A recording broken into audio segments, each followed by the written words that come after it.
Cyril Moreno Al-Ajami, bonjour. Bonjour. Merci merci de m'accorder cet entretien pour l'atelier Herbal. On se connaît depuis une dizaine d'années. On a eu l'occasion de, de nous retrouver dans des rencontres, des colloques et d'échanger tout au long de ces années. Tu es un médecin de formation et spécialiste du Coran. Tu travailles sur le Coran depuis de nombreuses années. Tes textes, tes articles circulent également depuis plus de 10 ans, 10-15 ans euh, sur les réseaux sociaux, sur différents sites. Tu es extrêmement lu et voilà, tu es un des acteurs de l'islam francophone. Voilà, donc dans un premier temps, j'aimerais que tu te présentes un petit peu ton itinéraire, comment tu en es venu voilà, à travailler sur le texte coranique et disons qu'est-ce qui justifie voilà, cette concentration sur le texte coranique et pas sur d'autres aspects liés aux religieux en islam. Oui, parce que au fond, moi, ça fait un peu plus de 40 ans que je suis musulman et l'islam n'a jamais vraiment été un problème pour moi. Contrairement à certains moteurs de réflexion, la problématique centrale est l'islam, ses différents aspects, etc. Euh, Ça m'a vraiment jamais posé problème. Moi, même pas une entrée en islam, mais la continuité de mon monothéisme naturel, puisque j'ai jamais eu de religion auparavant, elle est passée par Dieu et le Coran. Et je suis resté au moins 3 années avec uniquement cette source-là. On est au début des années 80, voire même un peu avant les années 80. Et à partir de là, cette expérience finalement d'une relation solitaire, on va dire, au Coran, sans aucune information périphérique, aucune instruction, sans savoir ce qu'était l'islam, etc., m'a, dès le départ, donné une approche particulière du texte. Une lecture finalement, sans aucun préjugé préconçu. C'est-à-dire, d'un point de vue herméneutique, au fond, j'étais natif. Ensuite, fréquentant la communauté musulmane, étant actif à l'intérieur des associations, etc., et apprenant l'islam, le temps faisant, il y a toujours quelque chose qui m'a perturbé, c'est qu'au fond, je trouvais que de nombreuses affirmations du Coran qui étaient censées être vraiment basées, de l'islam, pardon, qui étaient censées être vraiment basées sur le Coran, il y avait quelque chose qui n'était pas parfaitement en adéquation. Je ne trouvais pas toujours que ce qu'on disait, ce que l'islam disait, que le Coran disait, je ne trouvais pas que ça collait au texte. C'est quelque chose qui m'a beaucoup intrigué, mais quand je posais des questions, on me disait, mais tu sais, il faut d'abord apprendre l'arabe, puis lire les tafsirs, puisque dans les années 80, je crois qu'il y avait 2 ou 3 livres en bibliothèque islamique, pas plus, c'est vraiment le désert par rapport à la profusion maintenant actuelle, même s'il n'y a toujours pas grand-chose en matière d'exégèse. Et donc, chemin faisant, j'ai appris l'arabe, je me suis penché dans les tafsirs, et je ne trouvais toujours pas de réponse à mon problème numéro 1, c'est qu'au fond, moi je cherchais ce que disait le texte, mais on me disait ce que le texte devait dire. Et très concrètement, ça se traduit par, voilà, tu dis Tabari va te dire que d'après Ibn Abbas, il a dit ça, Foulan a dit ça, Foulan a dit ça, Foulan a dit ça. Au final, moi, chacun a un point de vue différent. Le même, dans l'honnêteté intellectuelle de Tabari, on va dire, le même acteur, Ibn Abbas, prête nom, etc., peut dire des propos opposés. Et au fond, on n'apportait que des sources extérieures au texte qui ne venaient jamais, qui n'étaient jamais tirées du texte. Donc, ce n'était pas réellement une exégèse, parce qu'au moins dans le mot exégèse, il y a le fait de sortir l'information du texte, une lecture au sens technique, c'était plutôt ce que j'appelle moi une ingégèse, c'est-à-dire qu'on va apporter de l'information qu'on va superposer au texte. Et le littéralisme, c'est vraiment l'expression maximale de cette approche qui consiste à surimposer un hadith, le qawl de Foulan, la vie de Foulan, un tel, etc. Et il m'a fallu au moins une vingtaine d'années à peu près, hein, apprenant donc l'islam, le hadith, le Coran, etc., l'arabe, pour commencer à pouvoir réaborder, cette fois-ci directement en arabe, le texte coranique.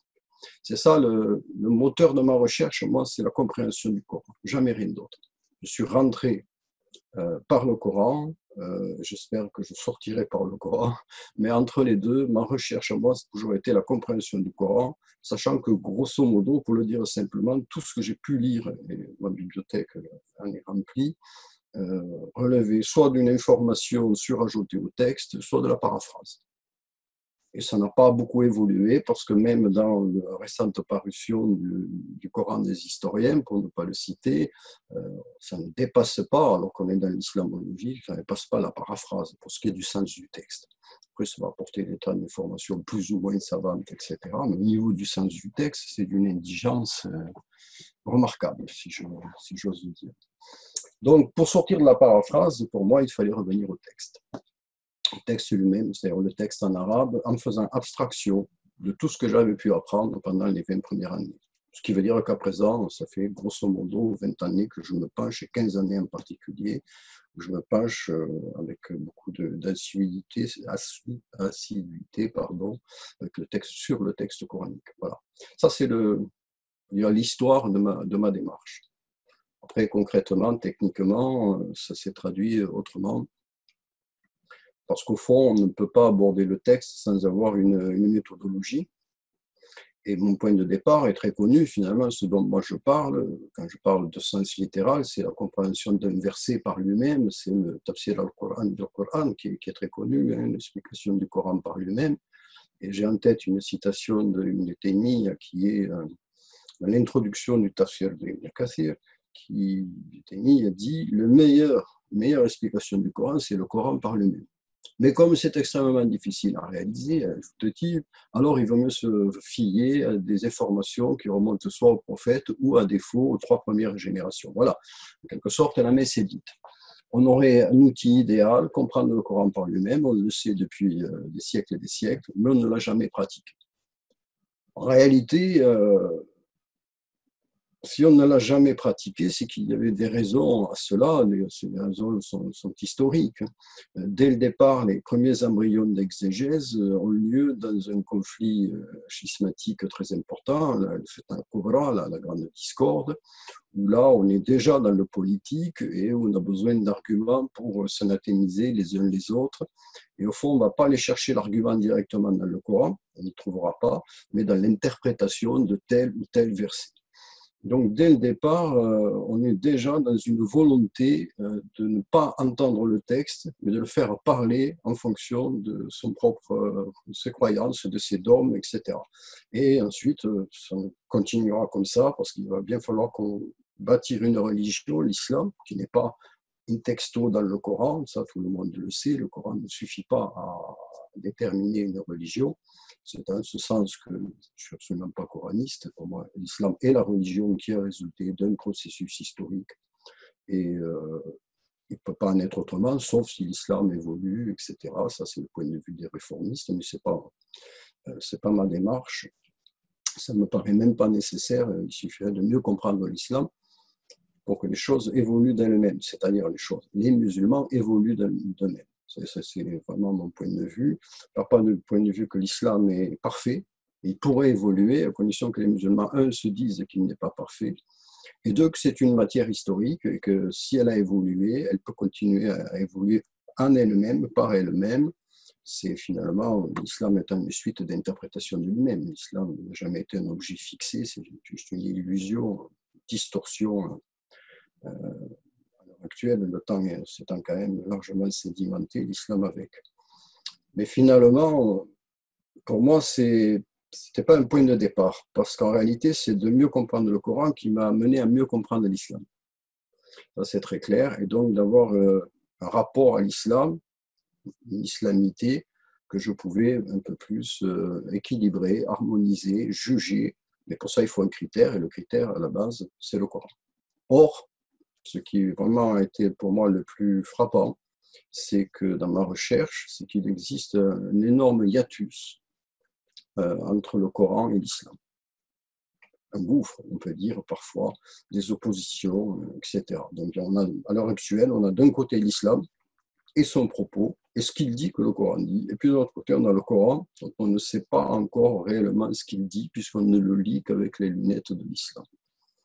Donc cette notion de sens littéral, pour moi, c'était très important. Ça m'a mené à une réflexion plus méthodologique.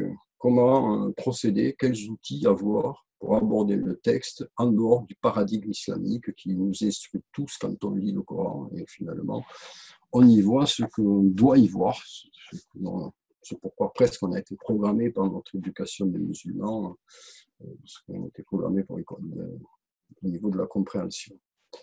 Voilà, donc ça ramène à cette notion de sens littéral qui passe donc par la compréhension du Coran par lui-même.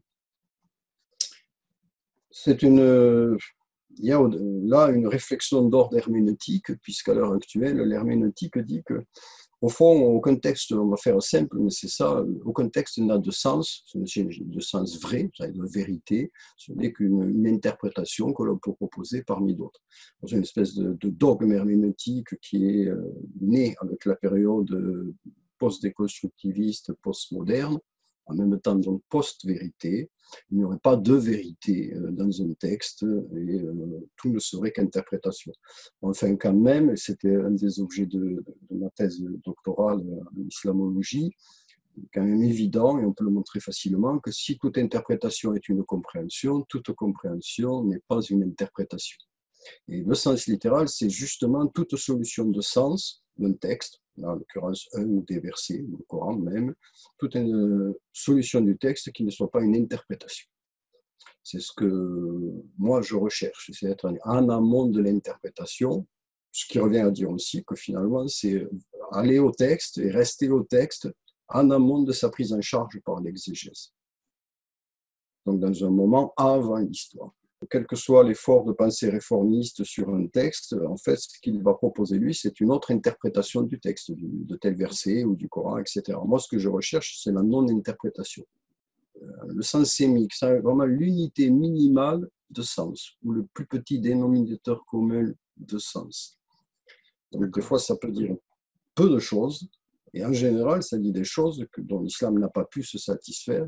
Et donc, c'est là que se crée ce hiatus. On va développer le sens en fonction de ce dont on a besoin. Et là, donc, cette réponse, elle montre un long parcours évolutif depuis ton entrée en islam ou ta conversion, ou ta découverte du Coran et des problèmes, des questions que tu t'es posées à ce sujet. Alors, on va revenir sur ces différents points. Je veux revenir au début sur cette sorte d'insatisfaction que tu as exprimée en disant que tu cherches à savoir ce que dit le Coran et que tu as que trop entendu ce que certains disent que le Coran dit, ou ce qu'on fait dire au Coran. Et donc,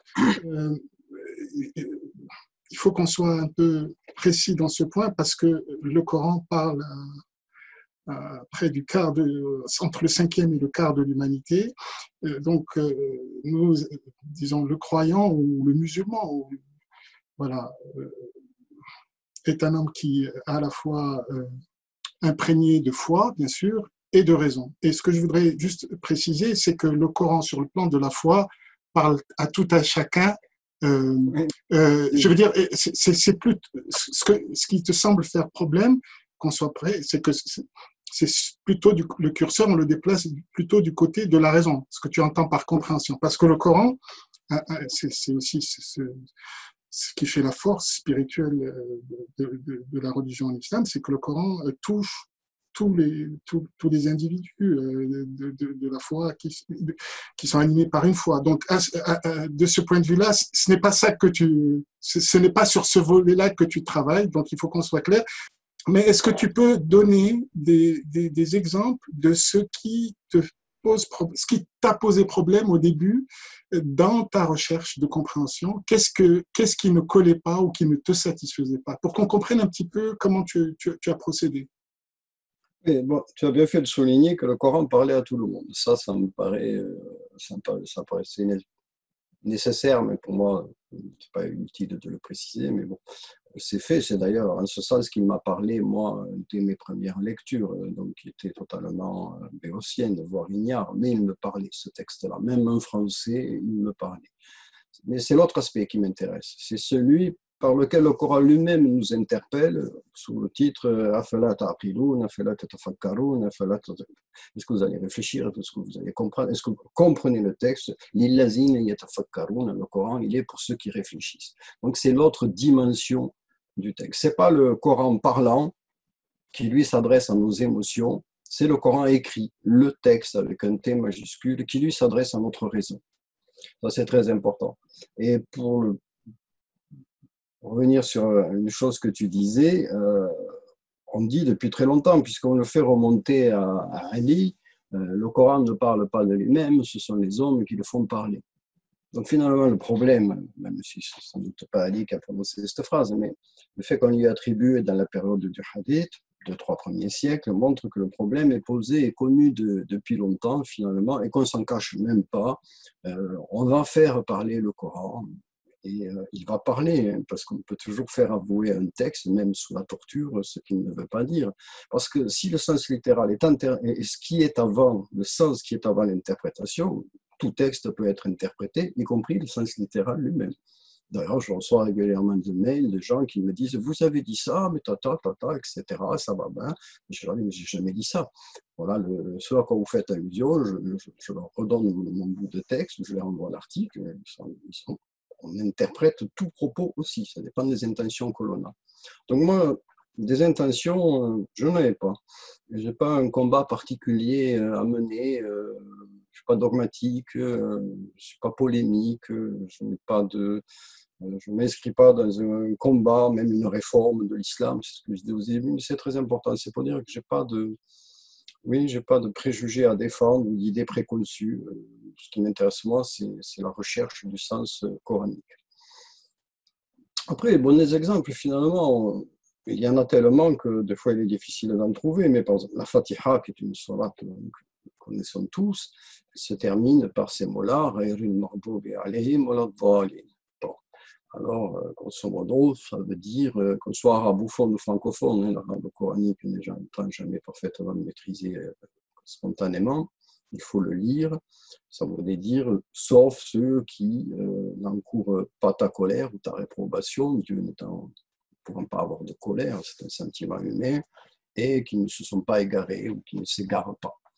Alors, le texte est là, finalement, c'est là qu'en interrogeant le texte, mais ça parle pas de quoi, mais de qui. Et là, la réponse de l'exégèse est absolument donnée. Les Marboubé alayhim, ceux qui encourent l'approbation de Dieu, ce sont les Juifs, et ceux qui sont égarés, ce sont les chrétiens. Le vrai problème là, pour moi, c'est que ce n'est pas écrit dans le texte.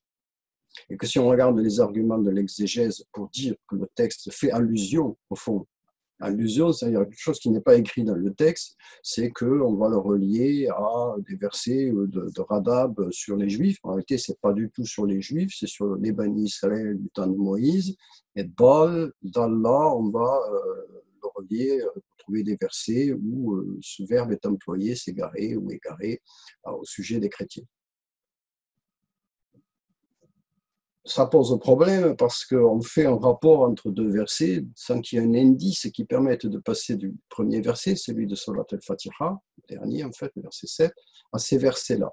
Et donc l'exégèse, on ne peut pas nier l'intelligence de nos précurseurs, est obligée de s'appuyer sur un hadith réputé sahih, qui est très connu, où un personnage interroge le prophète et lui dit « Sont qui ces gens-là qui s'égarent, etc. » Il lui dit « Les Juifs sont ceux qui encourent la colère de Dieu, et ceux qui s'égarent sont les Juifs, les chrétiens. » Voilà. Donc on a un texte extérieur qui vient coller le sens. Le vrai problème, c'est que quand on étudie à la fois techniquement l'isnad, la chaîne de transmission de ce hadith, on se rend compte qu'elle n'est pas sahih. Elle est remplie de défauts, c'est tout à fait étonnant, mais on nous le vend comme tel parce qu'il fallait un argument béton sur ce point si important. Et quand on regarde le texte, on se rend compte que finalement, le dit personnage, c'est vraiment presque, c'est une fiction. Donc, le texte, lui, ce n'est qu'un extrait du texte, il y a plusieurs versions dans le Mousnad d'Ibn Hanbal. Enfin, le hadith ne tient pas la route pour faire très simple. Plus important encore, quand on regarde ailleurs dans le Coran, c'est-à-dire quand on cherche à vérifier la cohérence du Coran lui-même sur le propos qu'on lui attribue, sur ce qu'il dirait, on se rend compte que d'Allah peut être appliqué à des juifs, à des musulmans, à des polythéistes, et même à des musulmans du temps du prophète, à des polythéistes, et c'est pareil pour le Mardobé alayhi. Donc ce n'est pas spécifiquement, c'est pas spécifique d'une part pour les juifs et d'autre part pour les chrétiens. Donc l'argument s'effondre, il n'est pas là. C'est là que ça amène à la deuxième étape qui consiste à dire, puisque l'argument n'est pas là, nous n'avons rien de solide pour ce texte-là, que dit-il par lui-même? Et quand on l'analyse par lui-même, on se rend compte que ce texte-là fait dire à celui qui le dit en prière, à la Fatiha pendant la prière, qu'il demande à Dieu d'être parmi ceux qui l'a guidé, la voie de ceux qui tu accordes ton bienfait, mais qui ne sont ou qui ne seront ni ceux qui encourront ta réprobation, ni ne s'égareront. Les deux réserves. C'est pas une bonification qui nous est attribuée d'office, c'est ce à quoi nous devons nous consacrer, puisqu'au fond, finalement, c'est vouloir rester sur Sirat al-Mustaqim, la voie de rectitude. Donc ce dernier verset, c'est le musulman qui se rappelle à lui-même qu'il doit se comporter correctement en fonction de ce qui est la rectitude, l'istiqama, mustaqim, istiqama, et de rester dans les limites de la voie, sirat, qui font qu'il ne s'égarera pas. L'islam a fait de ce verset qu'à chaque fois qu'on la récite en prière, on termine notre prière en jetant l'anathème sur les juifs et les chrétiens. Ce qui est quand même extrêmement fâcheux. De manière implicite, je veux dire. De manière implicite, oui. Oui, parce que sur le plan du texte, il faut qu'on soit clair. Il n'y a aucune, je veux dire, ceux qui récitent la Fatiha plusieurs fois par jour au cours de leur prière ne pensent pas aux juifs et aux chrétiens. Oui, mais quand ils se passent sur le moindre tafsir, voilà, c'est-à-dire c'est au niveau, encore une fois, quand il s'agit de réfléchir, d'essayer de, voilà, le Coran, pas simplement psalmodié, vécu, guide, disons, au quotidien, guide spirituel, guidance spirituelle, mais quand il s'agit presque, oui, de rationaliser un peu l'énoncé, c'est là que il y a une interprétation dominante qui tendrait à désigner les égarés parmi les juifs et les chrétiens principalement. Oui, voilà. Mais, effectivement, ça ramène à ce que tu avais soulevé. Ce n'est pas le vécu du texte ou son ressenti, ce qui relève presque de l'émotionnel. L'émotionnel est de toute façon en général dans la sphère de l'irrationnel. La question du sens ne se pose que dans le rationnel, que dans l'exercice de la raison. Et le Coran a une double dimension, celle de l'émotionnel et celle du rationnel. Comprendre le Coran, c'est entrer, procéder à avancer, aller au texte selon cette approche, une approche rationnelle. C'est pour ça qu'ensuite, ça amène sur une méthodologie que j'ai élaborée, en quelque sorte, puisqu'elle n'existait pas, puisque toute l'exégèse est basée sur des informations extra-textuelles, non pas intra-coraniques, mais extra-coraniques. Donc, il fallait, pour arriver à aborder rationnellement, méthodologiquement les choses, avoir une méthodologie, la méthodologie d'analyse littérale, c'est comme ça que je l'ai appelée, puisque c'est exactement ce qu'elle est, en fait. Voilà, donc, disons, ton principal travail depuis 10 ou 15 ans, c'est la mise au point d'une méthode d'analyse littérale du Coran que tu définis comme non interprétative, hein, si oui. J'ai bien compris. Et donc, c'est ce que tu as mis au point, voilà, depuis tout ce temps-là. Alors, comment présenter succinctement cette méthode? Comment voilà, sur quoi elle se base? Comment elle se pratique concrètement face au texte? Bon. une longue histoire, mais on va essayer de le résumer. Elle se base sur des postulats. Pour moi, 5 postulats, qui sont les postulats du sens littéral, les postulats coraniques du sens littéral, parce qu'on peut les trouver dans le texte coranique. Le premier, c'est que le texte coranique se dit lui-même mubin. Et mubin, sans difficulté, veut dire, dans bien des fois, explicite. Donc, voilà un texte qui se présente lui-même comme explicite. C'est très important, parce que s'il se présentait comme ambigu, comme on veut le faire dire au fameux verset 7 de la sourate 3, là, l'Imran, et on comprend maintenant pourquoi, si on veut. Donc là, à l'inverse, régulièrement, il se présente comme El-Kitab, El-Mubin. Il se dit aussi univoque. La iwaj fi. La iwaj fi ou la raib fi dès le début de sourate Al-Baqarah. Donc il ne contient pas d'ambiguïté, il est univoque. Voilà, je dis, c'est le deuxième postulat du sens littéral, parce que pour déterminer un sens littéral, il faut travailler sur un texte qui présente ces qualités-là, parce que si il ne les a pas, effectivement, un texte qui ne serait ni explicite et ni univoque serait donc ambigu, plurivoque, qui se prête à l'interprétation, et la seule voie d'approche, c'est l'interprétation. Ça peut être le cas, par exemple, la poésie, t'en es le même, l'exemple type, elle est faite pour être interprétée, pas analysée rationnellement. À l'inverse, le texte de droit juridique, le droit positif particulier, a la volonté expresse d'être explicite et univoque pour ne laisser aucun espace interprétatif, par exemple aux avocats ou aux autres juristes, dont c'est finalement la spécialité. Donc le Coran lui-même s'est défini comme étant un kitab mubin, un écrit, un livre explicite et un livre qui est univoque. Ensuite, il dit de lui-même qu'il est cohérent, puisqu'il y a un verset qui est très connu, qui est dans le Surat An-Nisa, qui dit que si le Coran, en substance, si le Coran avait été écrit par un autre que Dieu, on y trouverait beaucoup de contradictions. Irtilaf kathir.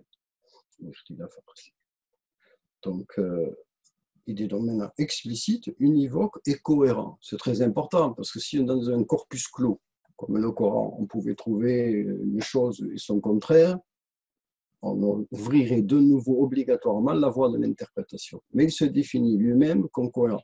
Ce sont des points de vue qu'on peut discuter, mais qu'on peut discuter que du point de vue de la foi, pas du point de vue de la raison, parce que le texte se définit comme tel. Donc rationnellement, c'est ce que le texte dit de lui-même, dans son auto-référentialité. Maintenant, on peut le déconstruire en disant non, mais on sort du domaine de la foi. Ce n'est pas le livre révélé par Dieu, donc on a pu écrire ça, mais ça n'a pas de valeur. Moi, je me positionne quand même et surtout d'ailleurs essentiellement en tant que croyant. Donc ce qui est clairement édicté dans le Coran, je l'entends clairement et je le valide. Le Coran donc dit, je répète, de lui-même qu'il est explicite, univoque et cohérent. Il dit ensuite 2 choses complémentaires, c'est que son message est intemporel, il est l'alamin au sens pour tous les temps, et qu'il est universel, l'innas kaffatan. Donc mais ça c'est 2 caractéristiques du sens littéral lui-même. D'un point de vue méthodologique, ça a moins d'importance. Donc à partir de ce postulat-là, depuis déjà quand même quelques années, j'avais réfléchi sur le fait d'avoir une approche systématisée du texte coranique que j'étudiais, ce verset ou ce groupe de versets, etc., puisqu'on ne peut pas étudier un verset de manière isolée, on reviendra peut-être. Et la méthode d'analyse littérale a 5 phases. Dans l'ordre, c'est l'analyse lexicale, l'analyse sémantique, l'analyse contextuelle, l'analyse de la convergence coranique, c'est-à-dire de la convergence intratextuelle. On n'utilise plus que le texte par lui-même et en lui-même, pas de source extérieure. Donc, pas besoin de faire intervenir ni tel propos, ni tel hadith, etc. On va procéder uniquement à partir du texte coranique, puisqu'il est explicite, il fournit lui-même toutes les explications suffisantes. Donc c'est ce fameux tafsir al-Qur'an, toujours aussi, dont on connaît le nom, mais dont on n'a jamais vu, si j'ose dire, la couleur. Et donc la dernière étape permet de résoudre le sens littéral, il faut que ça remplisse le résultat de cette équation. Alors c'est pas forcément dans cet ordre-là, les lexical, sémantique, cohérence, la contextualité aussi est très importante, mais c'est l'un et l'autre doivent s'auto-vérifier et en fonction du point d'appel le plus pertinent du verset, c'est un algorithme qui va boucler et qui permet au fond d'arriver à ce sens sémique, ce sens minimal qui remplit toutes ces conditions-là à partir de cette analyse-là. Et on obtient en général le sens littéral du texte, du verset ou des versets qu'on a étudiés. Mais il faut à la fois donc procéder par ces étapes-là, il faut toujours les mettre en œuvre. Est-ce que tu as des cas, des exemples où cette méthode non interprétative d'analyse littérale du texte apporte voilà, un éclairage, une compréhension qui faisait jusque-là défaut ou qui s'applique sur des versets qui posaient problème, des versets difficultueux, si l'on peut dire. Cette méthode, à travers les mots même que tu as énoncés, l'explicite, l'aspect univoque, l'aspect cohérent, l'aspect atemporel et universel, et même l'autoréférentialité, ça peut concerner de la logique pure ou de la logique mathématique. Donc, quand on parle cette méthode est clairement algorithmique, c'est-à-dire, qu'est-ce que je veux dire par algorithme? C'est-à-dire qu'elle vise la résolution d'un problème, voilà, un traitement d'une question pas à pas, à travers un certain nombre de séquences. Et là, ton système a cinq étapes, cinq procédures pour pouvoir produire un résultat. Voilà, donc peut-être voilà, voir comment cette méthode se met en pratique. On peut faire ça. Avant, je pourrais parler d'un verset pour revenir en amont un petit peu dans la discussion, si tu veux. Revenir sur un verset que finalement, on ne lit jamais, alors qu'il est justement totalement explicite et qu'au fond, il ne demande quasiment aucune technicité pour être compris. C'est intéressant à mon sens parce que ça montre qu'il est très lié à la cohérence coranique. C'est vrai qu'il y a des pans entiers du Coran qui sont un petit peu effacés aussi dans notre mémoire. Alors d'un côté, on va peser sur le sens de versets clés, et de l'autre côté, on va mettre dans l'ombre des versets pourtant très essentiels. Et je vais te citer un verset qui se comprend vraiment de manière directe et qui sera à la fois explicite, univoque et on verra cohérent. Sur ce texte-là, par exemple, il n'y a aucune ambiguïté possible et aucune interprétation possible. Ça existe. C'est un oublié du Coran, mais qui montre bien les qualités du texte coranique lui-même. Parce que lorsqu'on aborde un verset comme ça, on dit « Oula, c'est compliqué, on ne comprend pas », puis il y en a un qui a dit ça, l'autre il a dit que ce mot voulait dire ça, lexicalement, celui-ci a dit ce sens-là, donc on ne sait pas. Mais là, voilà un exemple parfait.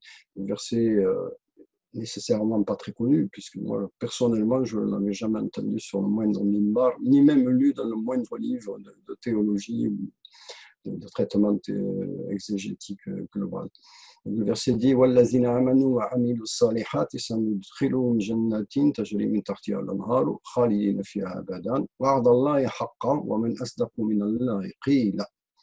Donc, là, tout le monde comprend cette chose-là. Ceux qui croient, qui œuvrent en bien, sans préciser qui ce sont, les croyants a priori, mais on ne sait pas lesquels, nous les ferons entrer en des jardins au pied desquels coule le ruisseau, ils y demeureront à jamais. Telle est la promesse vraie de Dieu. Et qui est plus véridique que Dieu en propos? Donc jusque-là, c'est extrêmement clair. Au fond, le texte ne dit pas plus que ce qu'il dit. Mais après, il est dit « Laysa bi'amaniyikum wala bi'amani kitab ». Ça veut dire « ce n'est pas selon vos propres désirs, les manies, ce que vous souhaitez vraiment, vos désirs, ni selon le désir des gens du livre. » Donc si on regarde bien là, il y a trois acteurs. Les musulmans, les juifs, les chrétiens. Donc il leur dit, mais maintenant je vais vous dire une chose, c'est pas comme vous le souhaitez les uns les autres. Ma ya'mal su'an yujza bih. Voilà le qil de Dieu là dans le verset juste avant, c'est que finalement, la seule règle que moi j'édicte, c'est que celui qui commet un mal en sera payé. Voilà, il ne trouvera auprès de Dieu aucun soutien, on va dire. Mais, quant à celui qui agit en bien, celui qui agit min dhakarin wa untha, homme ou femme, qu'il soit croyant, alors c'est à cela le paradis. Voilà un grand principe théologique qui est énoncé là, qui dit le croyant, qu'il soit homme ou femme, qu'il soit juif, chrétien ou musulman, celui qui agit en mal en est payé, celui qui agit en bien, il aura le paradis, au niveau de la positivité de la balance. C'est extrêmement clair. Il n'y a finalement aucune difficulté, ni lexicale, ni sémantique. Le texte est explicite, il est univoque, et il précise exactement son objet. Et si on entend bien ce verset pour ce qu'il dit, et il pose un paradigme essentiel, un paradigme coranique essentiel, finalement, peu importe la religion, aux yeux de Dieu, ce qui compte, c'est les actes des gens, et ça commence bien comme ça. Ce qui compte, c'est de croire et d'agir en bien. C'est répété plus de 80 fois dans le Coran, donc là, on ne peut pas dire qu'il n'y a pas de cohérence. Mais là, on comprend très bien que ce n'est pas que les croyants, ceux qui croient, ce n'est pas uniquement les musulmans. On voit très bien que ça s'adresse là juste après. Vous et Ahl-Kitab, je m'adresse à vous, ces trois-là, les trois religions monothéistes. Mais vous êtes tous au même régime. Le texte est clair, au fond. Il est très clair. Il est devenu quoi?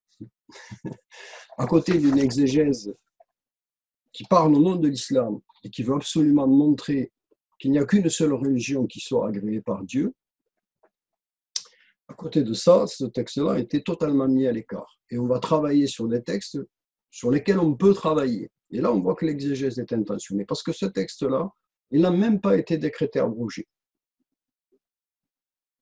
En général, quand on veut se débarrasser d'un verset qui est en contradiction avec le développement de l'exégèse et de l'islam, on le déclare abrogé. Pour l'occasion de parler de l'invalidité de l'idée même de l'abrogation de Dieu par lui-même, et là, en l'occurrence des hommes qui abrogent Dieu, parce qu'un texte nous dit que ce verset est abrogé par celui-ci. La raison est là à peu près mis au plus bas possible. Mais en général, on va donc ces versets-là, on va les écarter et on va s'intéresser à des versets que l'on peut manipuler exégétiquement, c'est-à-dire herméneutiquement, dont on va pouvoir fléchir le sens, l'interpréter, jusqu'à lui faire dire ce que l'on veut dire. Alors, à l'opposé de ce paradigme coranique qui lui est vraiment inclusif, ouvert, supra-religieux, même méta-religieux, c'est pas pour Dieu la religion qui a de l'importance, c'est ce que les hommes font. Et c'est le sens même de ce pourquoi il les a mis sur terre. Leur existence, c'est d'arriver jusqu'au jour du jugement et de rendre des comptes. Donc ce qu'ils font, leurs actes, et le fait qu'ils croient ou qu'ils dénient, qu'ils refusent de croire, voilà les choses essentielles que le Coran répète en long et en large. Donc de manière très cohérente. Seulement maintenant, on peut parler d'un verset, donc tu me demandais un exemple à propos de la méthodologie. C'est un verset, alors, c'est pas un verset, c'est un segment de verset, mais c'est très connu. C'est Al-Yawma akmaltu lakum dinakum, et ça se termine par Wa raditu bikum al-Islam dinan. Donc ça, on l'a tous entendu, en français, en arabe, en chinois, peu importe. Mais clairement, ça voudrait dire, aujourd'hui, j'ai parachevé votre religion, Al-Yawma akmaltu lakum dinakum. Et ensuite, l'islam dinan, et j'ai agréé pour vous l'islam comme religion. En fait, ce qu'on doit comprendre là, d'après l'exégèse et l'islam, parce que les deux là sont tout à fait liés, c'est que finalement, Dieu a agréé seulement l'islam comme religion, et nous, on a beaucoup de chance, les musulmans, d'avoir cette religion qui, en plus, Akmal Taha, il l'a rendue parfaite. Donc, l'islam est la seule religion agréée par Dieu, et elle est parfaite. ce qui coupe la voie à toute évolution, toute réflexion, toute critique de l'islam, et qui exclut du salut universel, qui était énoncé dans le verset que j'ai cité tout à l'heure, qui est dans la sourate, je n'ai pas cité la sourate, mais c'est la sourate An-Nisa. Mais là, on est dans un énoncé. Aujourd'hui, j'ai parachevé pour vous votre religion et j'ai agréé pour vous l'islam. Voilà, c'est comme ça qu'il est traduit dans ce que j'appelle la traduction standard, c'est-à-dire celle qui envahit le marché, financée par l'Arabie Saoudite, etc. Et tout à fait conforme à une idée, une lecture salafiste de l'islam. Et donc ça se trouve dans le Surat Al-Maïda, dans le verset 3. Alors, première chose, le verset 3, il est long, très long. Il fait une demi-page en format standard. Et là, nous n'avons que 2 petits segments. Mais ça suffit, ce sont ces segments que l'on cite, pas le reste, du verset. Ce verset lui-même, le verset 3 de la Sourate 5, donc 1, 2, 3, il est au début de Surat Al-Maïda. Les 2 premiers versets de Surat Al-Maïda parlent des préparatifs du pèlerinage de compensation de Hudaybiyah, du prophète, aux alentours de l'an 6. Donc, ce qui nous situerait déjà la Sourate 5 aux alentours de l'an 6. Et quand on regarde ce que dit ce verset, il rappelle ce qui est interdit et il rappelle qu'on ne peut pas consommer. Il ajoute au classique le sang, la chair de porc, ce qui a été égorgé pour un autre que Dieu, et ça fait 4, ça suffit. Il rajoute Wamazubiha ala nusub, ce qui a été égorgé sur les bêtis, hein, sur les pierres sur lesquelles on faisait les sacrifices rituels, les polythéistes les faisaient. Ça signifie le partage par les flèches, c'est-à-dire qu'on sait à peu près historiquement que les parts des bêtes sacrifiées dans l'enceinte de la Kaaba étaient redistribuées par tirage au sort, en quelque sorte. Donc là, ça nous recentre, ce verset reste vraiment, avec ces 2 ajouts à la liste des 4 tabous alimentaires connus jusque-là dans le Coran, ça nous ramène à la période du pèlerinage lui-même. Donc ce verset, qu'on le veuille peu ou prou, il parle du rituel du pèlerinage. Et on peut le situer avec les 2 premiers versets au moment de Hudaybiyah. Pourquoi je dis ça? Parce qu'on dit de cette sourate qu'elle est, si ce n'est la dernière, quasiment l'avant-dernière sourate révélée. Ce qui nous amène très loin de Hudaybiyah. D'accord? Donc là, on est dans l'analyse contextuelle de ces 2 segments qu'on remet dans un verset qui, lui, refait un focus sur ce dont il faudra veiller alors qu'on va faire le pèlerinage au milieu des polythéistes, parce qu'à Hudaybiyah, Mecca appartient toujours à Quraysh. Le Fath Mecca, la conquête de la Mecque ou la prise de la Mecque, ce n'est qu'à l'an 10. Donc là, il y a un focus, une mise au point. Voilà ce dont vous devez veiller. Voilà ce que je vous dis à ce sujet-là. Ça nous ramène à l'an 6. Or, toutes les exégèses, toutes les chronologies confondues, disent que cette sourate est la 112e. J'en ajoute une ou 2 après, mais quasiment la dernière. Et que même ce verset-là aurait été révélé sur le sermon de la montagne à Arafat. Le sermon de Jebel Arafat, dans le dernier pèlerinage du prophète, 3-4 mois avant sa mort. Donc on voit bien qu'il y a déjà un vrai problème de chronologie. Parce que tout dit dans le texte qu'on est là, on peut le dater, si la date de l'an 6 pour Hudaybiyah est correcte, on peut le supposer grosso modo, ces versets sont dans ce contexte-là, à ces moments-là. Or, l'exégèse insiste, c'est très important, et quand on nous cite ces versets, on nous dit que ce verset et ce segment-là, j'ai parachevé pour vous votre religion et j'ai agréé pour vous l'islam comme religion, c'est dit 3 mois avant le décès du prophète. Une simple approche contextuelle, textuelle. Moi, quand je parle du contexte, ce n'est pas nécessairement le contexte historique, même en général pas prioritairement, c'est le contexte textuel. Où se situe le segment en question, dans tel verset, où se situe le verset, dans un paragraphe qui comporte à peu près 8 versets, tout au milieu. Le 6e verset d'ailleurs de cette sourate, c'est le verset qui traite des ablutions. C'est le seul verset dans le Coran qui décrit les ablutions. Or, il serait quand même étrange que les musulmans aient prié pendant quasiment 20 ans et que le verset des ablutions ait été révélé 3 mois avant le décès du prophète. On comprend que là, il y a un vrai problème. Il y a une incohérence et il y a une contradiction. Et la contradiction, elle est générée nécessairement par l'exégèse, puisqu'on ne peut pas, ou bien on part du principe que c'est le Coran qui se contredit. Je vais répéter dans mes 5 postulats qu'en tant que croyant, je valide le fait, puisque le Coran le dit de lui-même, il n'y a pas de contradiction dans le Coran. Ce qui est tout à fait normal d'un point de vue de la foi et pas de la raison. Dieu n'a pas à se contredire, ou ne peut se contredire. Les hommes, eux, oui, mais pas Dieu. Donc, ce problème de chronologie, en fait, il n'est pas fortuit. C'est pas par hasard, c'est pas parce qu'on n'aurait pas. Il est volontaire. Parce qu'il fallait donner de la valeur à ces segments-là. Pour que ces segments signifient que l'islam est la religion parfaite, la seule religion, là, maintenant, à la fin de la vie du prophète, de parcours héroïque des musulmans, etc., pour que cette religion soit la seule agréée par Dieu, qu'elle soit parfaite, il fallait la décréter comme étant la fin de la révélation. Elle va conclure les choses. Voilà pourquoi, au fond, on a décidé de classer cette sourate comme ça, etc. On ne va pas le répéter une fois de plus. Ensuite, si on regarde d'un point de vue de l'analyse sémantique, puisque là, ouais, tu vois, j'ai commencé par l'analyse contextuelle, pas forcément, puisque dans l'ordre, j'ai donné lexical, sémantique, contextuel. Là, il était plus pertinent de commencer par la contextuelle parce qu'elle montre qu'il y a un problème. Ce que je disais de l'algorithme d'analyse d'un texte était plutôt cyclique que linéaire. Donc, la porte d'entrée était le point le plus pertinent. Ici, c'était de constater, d'un point de vue d'une analyse contextuelle, intratextuelle, que cette sourate et ces versets-là n'étaient absolument pas de la fin de la période de la révélation, 3 mois avant le décès du prophète.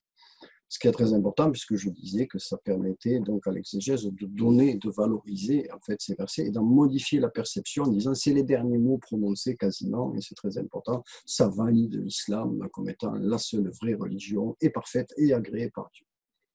Et j'ai bien montré que c'était juste impossible si on se penchait sur l'analyse contextuelle, la remise dans le contexte du texte, de ce segment, de ce verset, dans ce chapitre.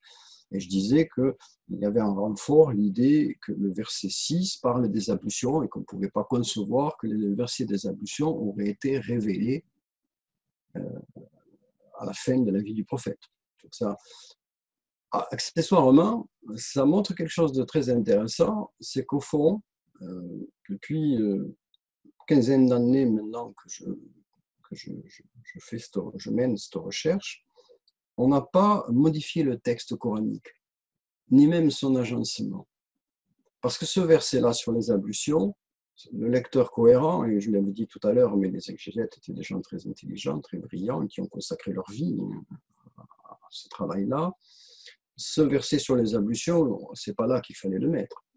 Parce qu'il était lui-même le témoin d'un problème de chronologie, de datation par eux-mêmes de la sourate. Mais il est resté là, parce que c'était sa place dans l'ordre des versets qui a été enseigné par le prophète. Et il y en a comme ça des dizaines de preuves de cet ordre-là. On n'a pas modifié le texte, on a modifié le sens du texte, sa compréhension plus exactement, c'est-à-dire son interprétation. Pour moi, c'est très important, parce qu'en réalité, le paradoxe, mais il est agréable, c'est que ce qui a sauvé, protégé le Coran de l'altération textuelle, c'est l'interprétation. On s'est très vite rendu compte dans les querelles, ce que je te rappelais tout à l'heure, ça a commencé avec la grande fitna, que finalement, ce qui pouvait opposer les gens, ce n'était pas l'idée d'aller brandir des versets différents ou inventés ou d'autres versets, mais qu'il suffisait d'en avoir une autre lecture, une autre interprétation, de faire parler le texte différemment. Et cette prise en charge directe, à chaud, par l'interprétation dans un conflit de guerre civile et de violence dogmatique aussi, finalement a sauvé le texte.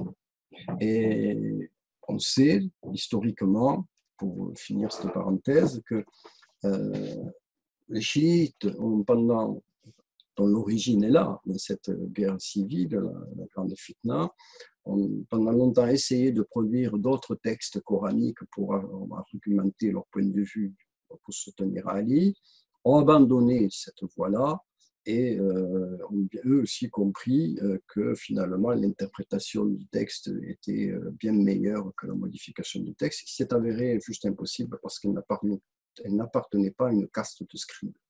Elle était déjà un bien commun, dès l'origine un bien commun. C'était une particularité de l'histoire du Coran qu'on ne retrouve pas pour ce qui est des évangiles de l'Ancien Testament et encore moins pour la Torah et l'Ancien Testament. Donc l'interprétation a protégé le texte. À partir de là, ça veut dire, attention, tout ce que l'on sait du texte, c'est interprétation. Donc,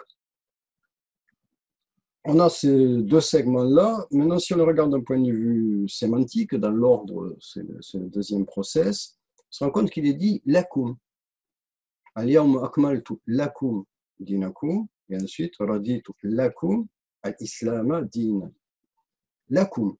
Si vous faites attention à ce lakum, qui veut dire pour vous. Au fond, on est dans un truisme et rien d'autre. Ça veut dire pour vous, les musulmans, j'ai agréé l'islam comme religion. Ça ne dit pas en tout cas ce qu'on a l'habitude d'entendre dire, pardon. Ça ne dit pas que l'islam est la religion agréée par Dieu. Ça dit, si c'est le sens que ça a, si les mots, là, lexicalement, le sens qu'ils sont censés avoir, alors ça dit que Dieu est en train de dire que la religion, pour des musulmans, c'est l'islam, et rien d'autre. Ce que tu serais presque une précision inutile, en tout cas une espèce d'impasse logique, un truisme pour l'appeler une personne vilainement, et qui n'est surtout pas ce qu'on lui a fait dire.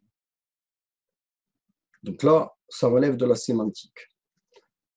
Ce qui amène, donc avec un contexte, une chronologie complètement faussée, pour fausser le sens, avec une lecture sémantique qui a été là aussi finalement modifiée, pas graphiquement, textuellement, mais modifiée dans sa compréhension, à se reposer la question lexicalement. Il y a là deux mots clés, islam et din.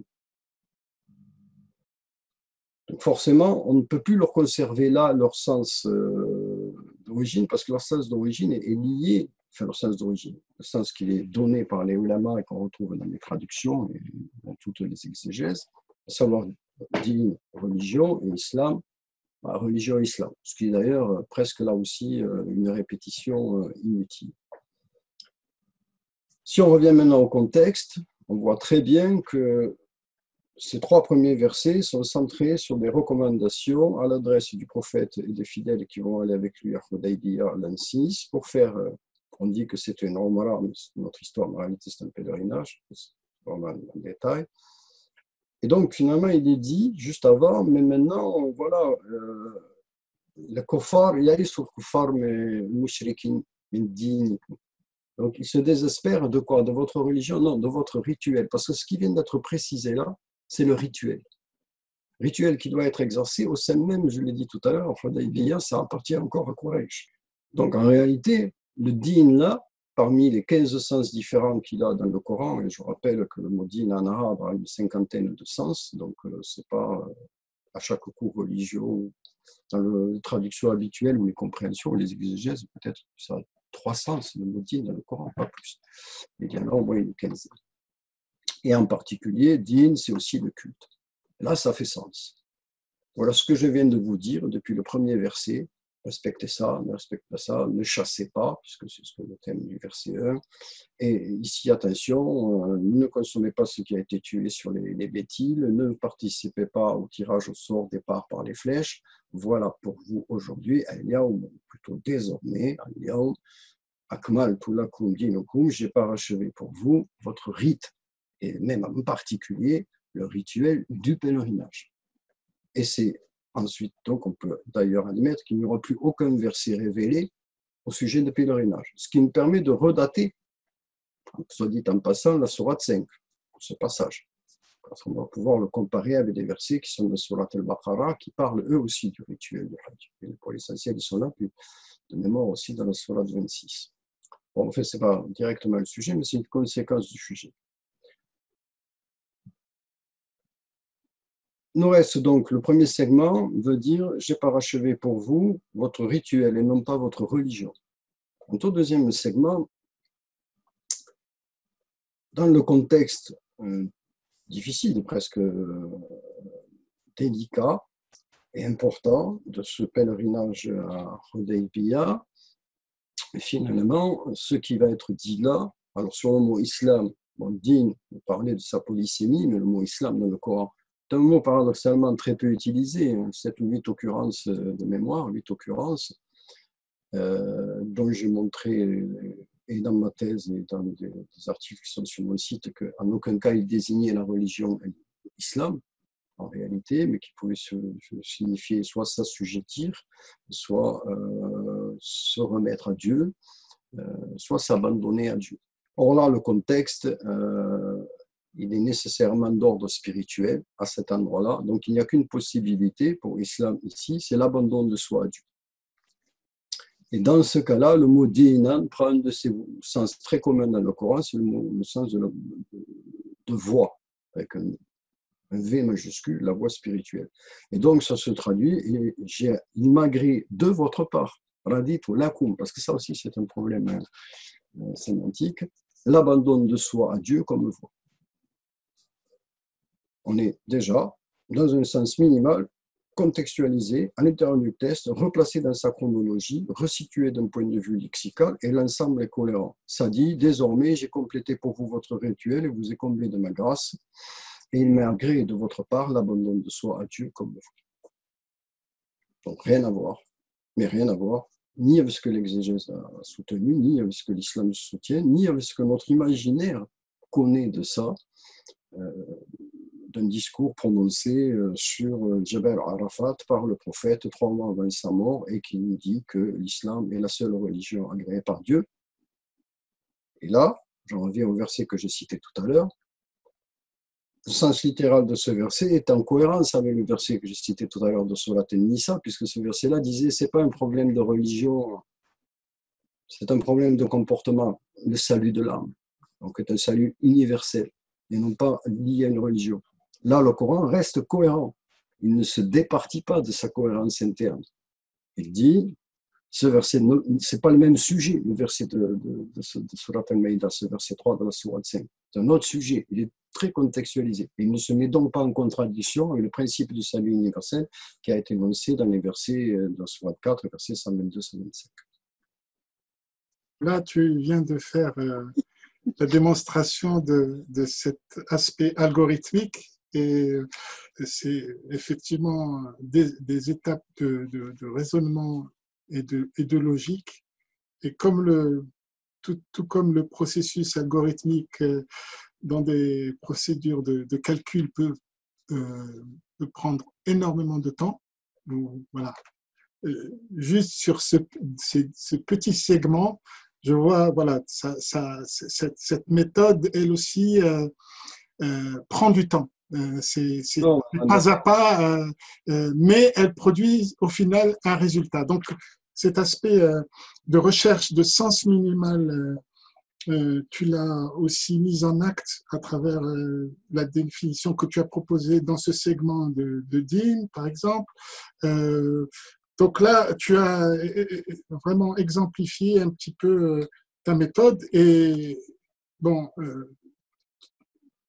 je crois tu es en train de travailler sur une traduction du Coran que tu as entreprise depuis de nombreuses années et qui évidemment te prend un temps considérable et qui vise à produire une nouvelle traduction du Coran parce que tu ne te satisfais pas forcément des traductions existantes. Pour revenir juste en arrière pour dire que c'est pour ça que mon travail relève de l'écrit, parce que c'est le temps long, c'est le temps de la réflexion.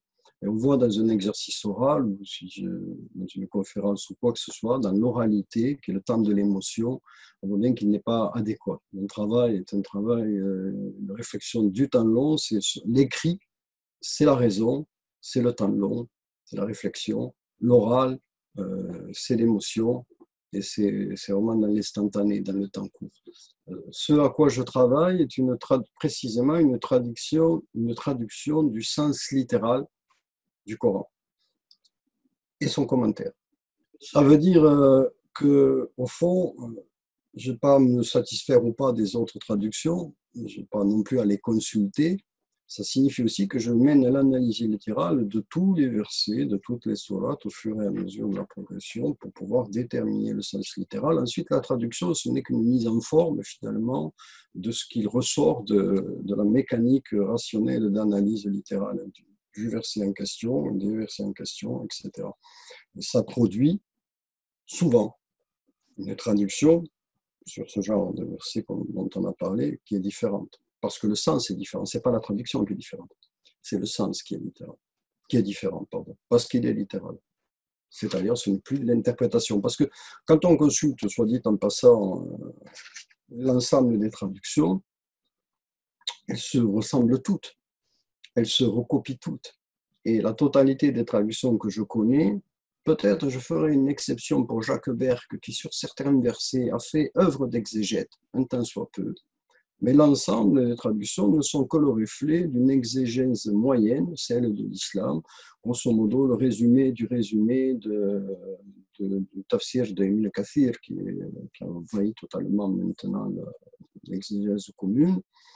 Mais toutes les traductions sont identiques quant au sens.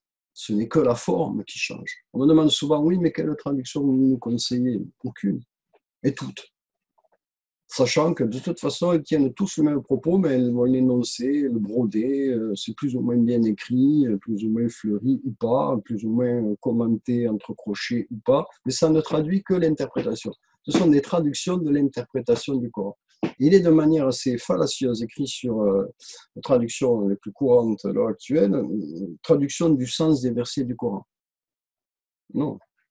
Il faudrait, pour être rigoureux, c'est la traduction de l'interprétation des versets du Coran. Ce que moi je me propose, c'est de vraiment faire une traduction du texte coranique, c'est-à-dire de son sens littéral. Alors justement, tu es en plein engagé dans ce processus à partir de cette méthode qui, on l'a vu à travers cet exemple, et, et cet exemple performatif est effective, mais qu'elle prend du temps de calcul, je dirais de raisonnement, mais voilà, qui prend du temps pour se mettre en place et évidemment pour couvrir tout le Coran. On imagine que voilà, ça va prendre du temps. Et aussi, au niveau du résultat, nous allons avoir aussi un corpus très important autour de la traduction, parce que j'imagine que tu vas fournir des commentaires ou un appareil critique autour de cette traduction. Oui, tout à fait. D'une part, il faut que je légitime, que j'explique les différences de ma traduction par rapport à presque employer le singulier, à la traduction habituelle ou classique, de l'exégèse classique. D'autre part, il faut que je montre les mécanismes qui ont permis de mettre en avant cette différence et que je montre aussi par quel mécanisme l'exégèse a biaisé, parfois, il ne faut pas avoir peur des mots, le sens, pour quelle raison elle l'a biaisé, quels étaient ses intérêts. Là, on a vu que pour ce verset, l'intérêt était de se déclarer de manière apologétique que l'islam était la meilleure et la seule des religions, et ce point de vue-là est capital du point de vue de l'islam, il n'est absolument pas du point de vue coranique. Et donc, ça fait déjà au moins 3 volets, plus oui, des explications pour préciser le sens du texte lui-même. Donc, ça fait un corpus oui, de plusieurs milliers de pages et j'en suis, pour l'instant, j'ai le premier tiers du Coran. À l'évidence, au cours, et c'est aussi ça qui est intéressant dans la discussion, je vois qu'on est en train disons, d'aller un peu plus en détail dans la découverte de ta méthode, parce que je pense que c'est très important qu'on comprenne ce que tu fais et d'abord ta légitimité, c'est-à-dire, je m'excuse, je vais être un peu provocant. Qui peut se permettre voilà, de dire je vais traduire le Coran, sur quel comment dire, bien fondé je peux dire je ne me satisfais pas de ces questions et je vais produire. Tu as étudié pendant une vingtaine d'années et tu produis un travail depuis 20 ans, tu as soutenu une thèse doctorale, donc tu n'es pas seulement autodidacte, je veux dire tu es inscrit tu es déjà médecin de formation, mais donc tu as quand même une formation disons, assez scientifique, si je peux dire, de par ton métier, et tu as soutenu une thèse doctorale à l'Université de Strasbourg sur le Coran pour que les choses soient bien cadrées, que que chacun n'aille pas de sa proposition, etc. Donc, il y a un travail qui est fondé voilà, dans le temps, dans une production. Moi, j'ai eu accès à certains de tes textes, donc de ton travail. Je sais que tu as traduit les deux, tu as fait un commentaire des deux premières sourates du Coran, de près de 700 pages. Donc, voilà, c'est une œuvre qui est pour l'heure inédite, mais il y a aussi, il faut préciser que, disons que tes travaux sont disponibles sur ton site internet Que dit vraiment le Coran, et que cet outil, voilà, c'est là où vraiment tu donnes à voir, tu es en contact avec un lectorat, avec un public qui a des questions, qui est dans une phase de recherche, voilà, d'approfondissement, et que ce site très très riche offre vraiment, disons, présente ton travail et un peu montre la manière dont du procès. Est-ce que tu pourrais en parler? Parce que ce qui se passe, c'est que nous avons tendance à parler des formats livres, mais là, c'est un peu le contraire en ce qui te concerne, c'est que ton œuvre toi, tu es en train de poursuivre ton travail de traduction du Coran, mais tu as une œuvre qui est disponible sur le web. Alors, quelle est la particularité de ce site? En quoi il est, disons, quelle est sa pertinence? Qu'est-ce qu'il permet de voir sur ton travail? Et aussi, quelles sont les limites de l'outil du site? Parce que à travers ces différentes entrées, il y a aussi un aspect un peu labyrinthique. Est-ce que le livre peut, d'une certaine manière, être un complément, hein? C'est quelqu'un qui voudrait avoir voilà, un corpus sous un autre format, est-ce qu'il gagnerait voilà, en compréhension ou disons en vision plus intégrale de ce travail? Donc, ça serait bien que tu nous parles un petit peu de cette plateforme en ligne. Le livre, format papier, comme on l'appelle, de toute façon, a un avantage sur le numérique, c'est que justement, quand une œuvre est complexe ou qu'elle a du volume, volumineuse, ça permet de mieux juger l'organisation générale, la classification, etc., et de mieux s'y reporter. Donc, de toute façon, dans ma démarche à moi, l'édition de ma recherche se fera sur papier, mais c'est finalement presque une conclusion. C'est mon site qui représente depuis pas si longtemps que ça, depuis 3 ans, je pense, maintenant, l'essentiel de ma recherche.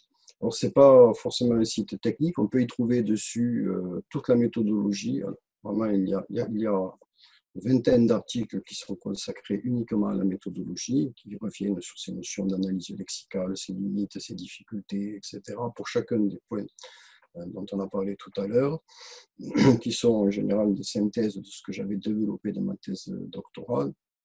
Mais sur le site, on va trouver, le site est aussi très concret, on va trouver des sujets qui en général concernent un ou deux versets, des thématiques, et des thématiques qui sont des thématiques classiques, des questions dites d'ordre juridique ou sociétal, la mixité, le voile dans le juridique, quelle est la définition du haram dans le Coran et du halal dans le Coran, toujours mise en comparaison avec l'islam, de nombreuses questions de théologie qui reviennent vraiment sur des fondamentaux eux-mêmes, mais tout ça uniquement à partir du Coran. Chacun de ces articles met toujours en avant, en premier d'ailleurs, ce que l'islam dit du sujet, sans embâche et sans faux semblant non plus. Et puis ensuite, on revient sur ses propos, c'est-à-dire sur les versets que l'islam a utilisés, et montre, les analyse et vérifie si le résultat est le même ou pas. En général, ce n'est pas le même. C'est un peu circulaire, puisque ce sont des thèmes importants, et c'est sur ce thème-là qu'on a le plus que l'islam, l'exégèse et l'islam, l'exégèse islamique, pour dire un seul mot, a le plus insisté, a le plus travaillé, a le plus interprété, surinterprété, voire mésinterprété. Donc, chacun de ces articles fait d'abord cette présentation, puis cette comparaison. Et la comparaison est menée de manière rigoureuse. Chacun peut vérifier C'est peut-être une particularité de mon travail, c'est que je ne suis pas situé dans le discours. C'est d'ailleurs pour ça que j'apparais peu finalement en public, parce que d'abord, on voit la matière est difficile, donc on a vu tout à l'heure, poursuivre à l'oral, c'est un peu compliqué, ce n'était qu'une mauvaise tentative de ma part de synthèse de problèmes sur ce verset, Surat al-Maïda, le verset 3. Mais la matière, elle, est à l'écrit et j'apporte toutes les preuves. Ce n'est pas un discours, je pense que voilà ce qu'il faut penser, et encore moins en conclusion, voilà ce que vous devez faire. Je suis totalement hors de ce discours-là. Je présente des arguments, comme je te l'ai fait tout à l'heure, des arguments qui relèvent de l'analyse contextuelle, de l'analyse sémantique, de l'analyse lexicale, des preuves qui sont tangibles, que tout le monde peut vérifier, qui ne viennent pas, les sources sont données quand il y a des sources, etc. Donc c'est un outil aussi, ce que moi je propose, c'est un outil de réflexion pour le lecteur. Ce n'est pas un discours qui dirait voilà ce qu'il faut penser, voilà ce que le Coran dit, même malgré le titre, malgré que dit vraiment le Coran. Le vraiment souligne tout l'aspect herméneutique et non herméneutique de la question, c'est tout. Mais en même temps, moi je fais confiance à l'intelligence du lecteur, je ne lui dis pas, et surtout pas, et vous devez faire ci, ou vous devez faire ça. Si l'analyse littérale du Coran montre qu'il n'y a que 3 prières dans le Coran, je n'ai jamais écrit la moindre ligne pour dire il ne faut prier que 3 prières.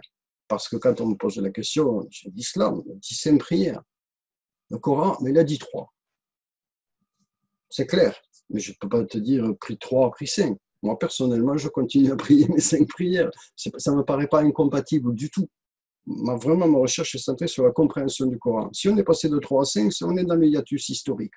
On peut tracer certaines raisons qui l'expliqueraient, etc., même si pour moi, c'est relativement secondaire. La réalité des faits, elle est là. Dans le Coran, c'est 3, dans l'islam, c'est 5. Ceux qui disent que dans le Coran, il y en a 5 sont obligés de faire une espèce de gymnastique exégétique acrobatique pour arracher l'information. Enfin, le moindre bon sens, et moi je suis d'origine paysanne, donc ce qui compte dans ce métier, c'est le bon sens. Moi, le bon sens fait dire que quand même, si Dieu avait voulu dire ce que l'islam a dit en disant « à ce moment-là, pourquoi Dieu n'avait pas cette clarté pour le dire? Il fallait le cacher dans ce verset de manière tout à fait énigmatique. Il faut tirer sur les mots pour qu'au lieu d'avoir un temps, ils deviennent 2 temps, si tu vois ce que je veux dire. Il y a des énoncés très clairs en islam, voilà, qu'on ne retrouve pas dans le Coran. Bon, il y a l'islam à la khamsa, dans le fameux hadith de Gabriel. On ne trouvera jamais dans le Coran. Pourtant, c'est tellement simple à révéler et à dire, voilà, une chose qui est explicite. Si on ne l'y trouve pas, c'est que ce n'est pas un fondement coranique. C'est un fondement de l'islam. L'islam est bâti sur 5 piliers. Et on ne le retrouve pas dans le Coran. Des choses comme ça. Donc, ce que mettent en avant mes articles, et j'ai revisité justement, réfléchi au fond sur les fondamentaux aussi, hein, la Shahada, la prière, Ramadan, Zakat, le Hajj, etc., etc., etc. Tout ça à la lumière du Coran. C'est ça le contenu de mon site, c'est partagé par article d'une dizaine de pages en moyenne, et à l'heure actuelle, il y en a 130. Ça te donne quantitativement le contenu du site. Parce qu'en réalité, je ne suis pas dans l'affirmation, moi je suis dans une démonstration, une démarche scientifique. Et je soumets mes travaux au lecteur. S'il y trouve une faille, une erreur, il a le droit même de me le signaler et de voir si c'est moi qui ai mal compris ou si c'est lui qui a mal compris, peu importe, on vérifie ça après. Mais c'est une proposition qui est honnête, vérifiable. On peut vérifier la crédibilité de ce qui est dit. Et pas nécessairement la crédibilité du personnage, parce que peu importe au fond que je sois crédible ou pas, que j'ai un cursus ou pas, de toute façon, celui-là, si tu as l'ijaza de Cheikh Foulan, mais lui il ne tient compte que l'ijaza de Cheikh Foulan, donc on ne se sort pas de l'argument d'autorité. Je n'ai pas d'autre autorité que mes arguments, c'est différent. Et tout le monde peut s'en emparer, y réfléchir et juger par lui-même sur place, sur la matière elle-même. Il me semble que cette production déjà très importante et qui est disponible, tu as sorti un premier livre, Que dit vraiment le Coran, qui doit, je crois, faire l'objet d'une nouvelle édition considérablement revue et augmentée très prochainement à cet automne 2020. Et puis, donc, tous ces travaux sur le Coran qui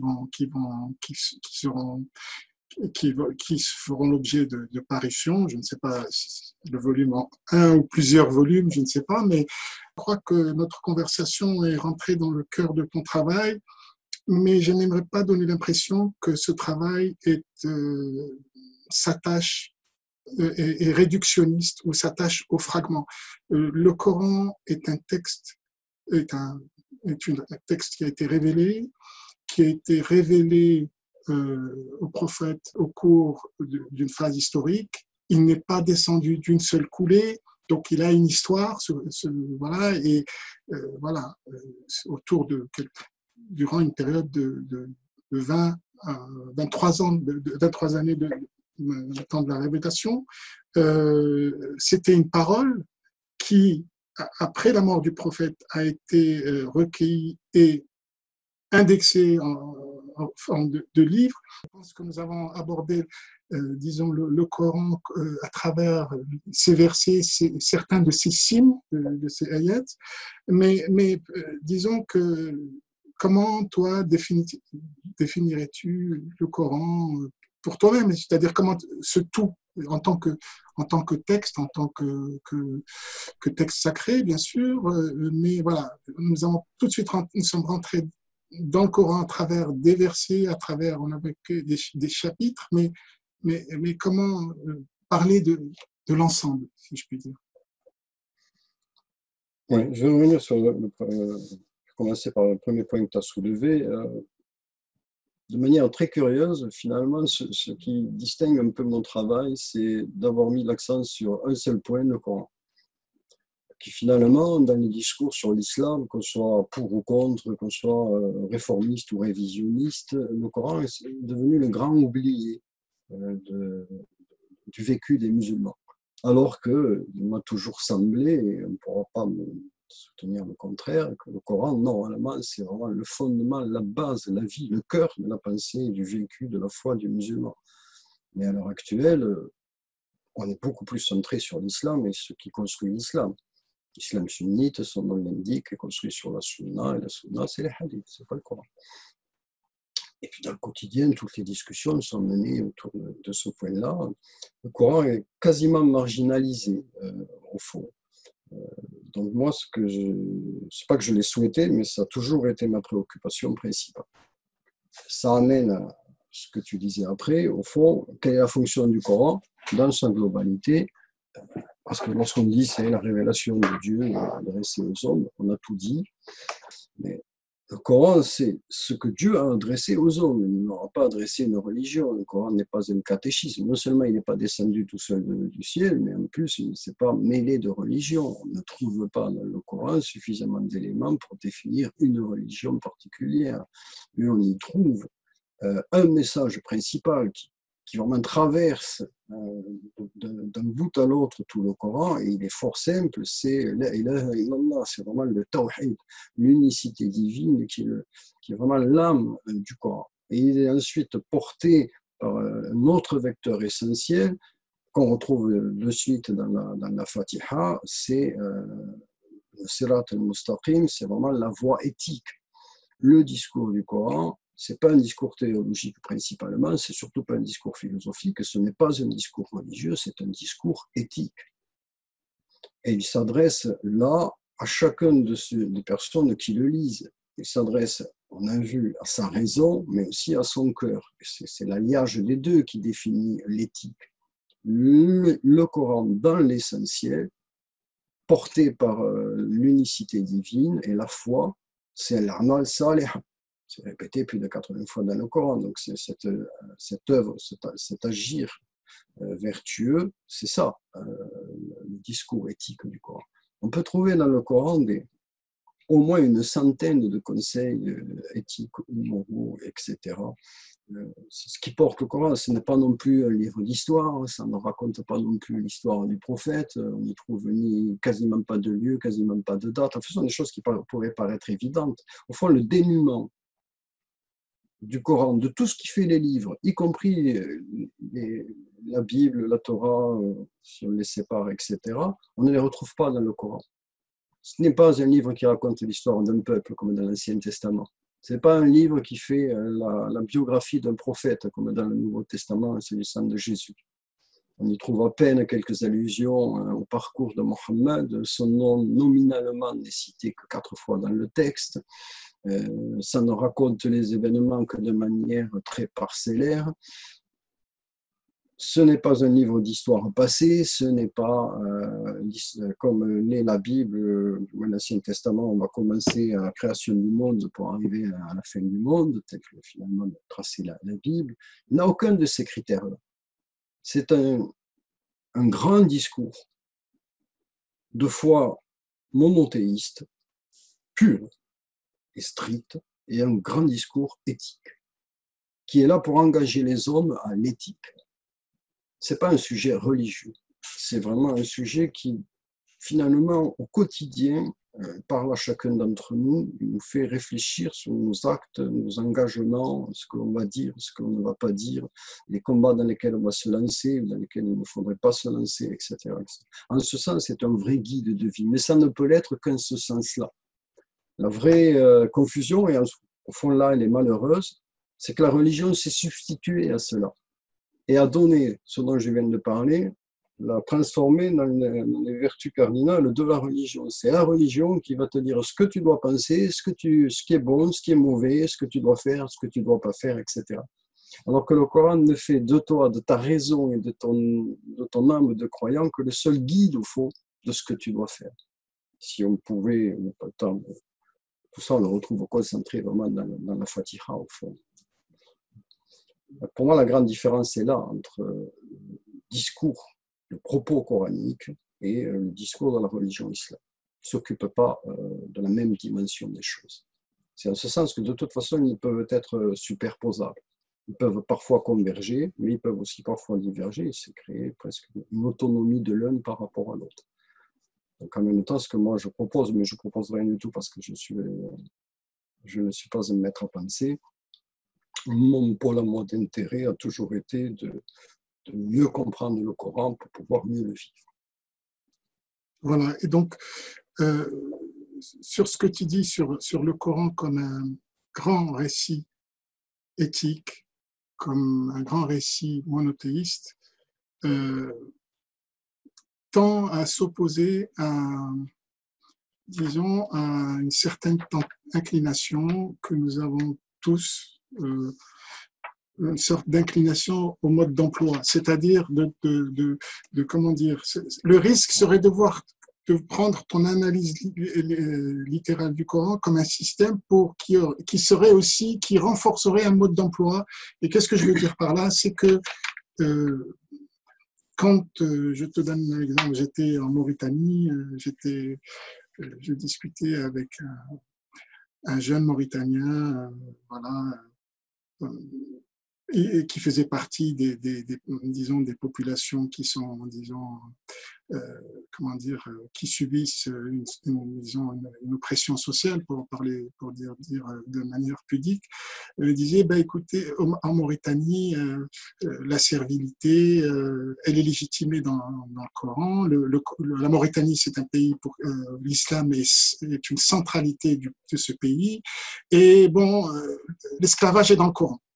Donc lui, il souffre de cette considération.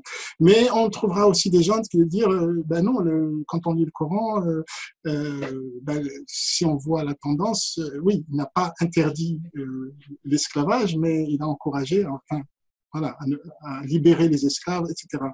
Mais nous avons vis-à-vis de ce texte, alors, tu dis qu'on s'en éloigne, mais d'un autre côté, nous avons dans les discours aujourd'hui des gens qui ne se reconnaissent pas du tout dans la société du 7e siècle, ils ne sont pas du tout à l'aise avec cette société du fin fond de l'Arabie et de à la fois de son mode de vie, de ses mœurs, qu'ils trouvent aussi totalement anachroniques ou archaïques. Mais nous avons aussi, pour ne pas dire, c'est pas pour dire que nous n'avons pas, nous produisons, nos sociétés contemporaines produisent aussi des archaïsmes, mais c'est simplement pour dire que nous n'avons plus grand-chose à voir et donc refusent de considérer, voilà, qu'est-ce qu'on fait des énoncés qui décrivent une société figée dans le 7e siècle. Alors, certains disent, il faut, voilà, nous sommes radicalement différents, dans le meilleur et dans le pire aussi, pas forcément que dans le meilleur, mais il y a aussi un certain nombre de progrès sur le plan moraux et d'acquis, puisque normalement, par exemple, la question de l'asservissement, de l'esclavage, c'est une question qui, théoriquement, même si elle est encore pose problème, est une question résolue depuis, voilà, qui n'est plus une question ouverte. Et il y a un certain nombre de progrès donc, par rapport voilà, à des questions toujours qui n'ont pas rapport à la foi, mais qui ont rapport à la société, qui ont rapport à l'économie, qui ont rapport au pouvoir. Et c'est là où certains veulent revenir au Coran, mais comme mode d'emploi, en disant justifier une sorte de fixité sociale dans le Coran, ou d'autres qui veulent justement une vision moderne, etc. Et donc là, on est évidemment dans le débat des interprétations. Ta méthode propose une version non interprétative, mais justement, comment fait-on par rapport aux énoncés du Coran qui sont des traces historiques de sociétés du 7e siècle? Alors certains, disons, voudraient, comment dire, ne pas coller à la lettre sur les prescriptions ou les proscriptions, voilà. Et d'autres, au contraire, veulent que nous nous moulions dans ce moule qui a été fixé il y a 14 siècles. C'est le problème de l'obsolescence. Je dis au tout début que dans les 5 postulats coraniques du sens littéral, il y avait 2 notions qui n'étaient pas d'ordre technique. C'était que le Coran est un message universel et intemporel.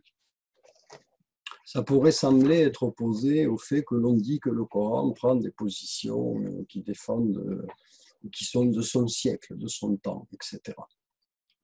À l'opposé, donc, effectivement, on a 2 camps à l'heure actuelle, de manière assez tranchée, même si la majorité des musulmans se situe entre les deux.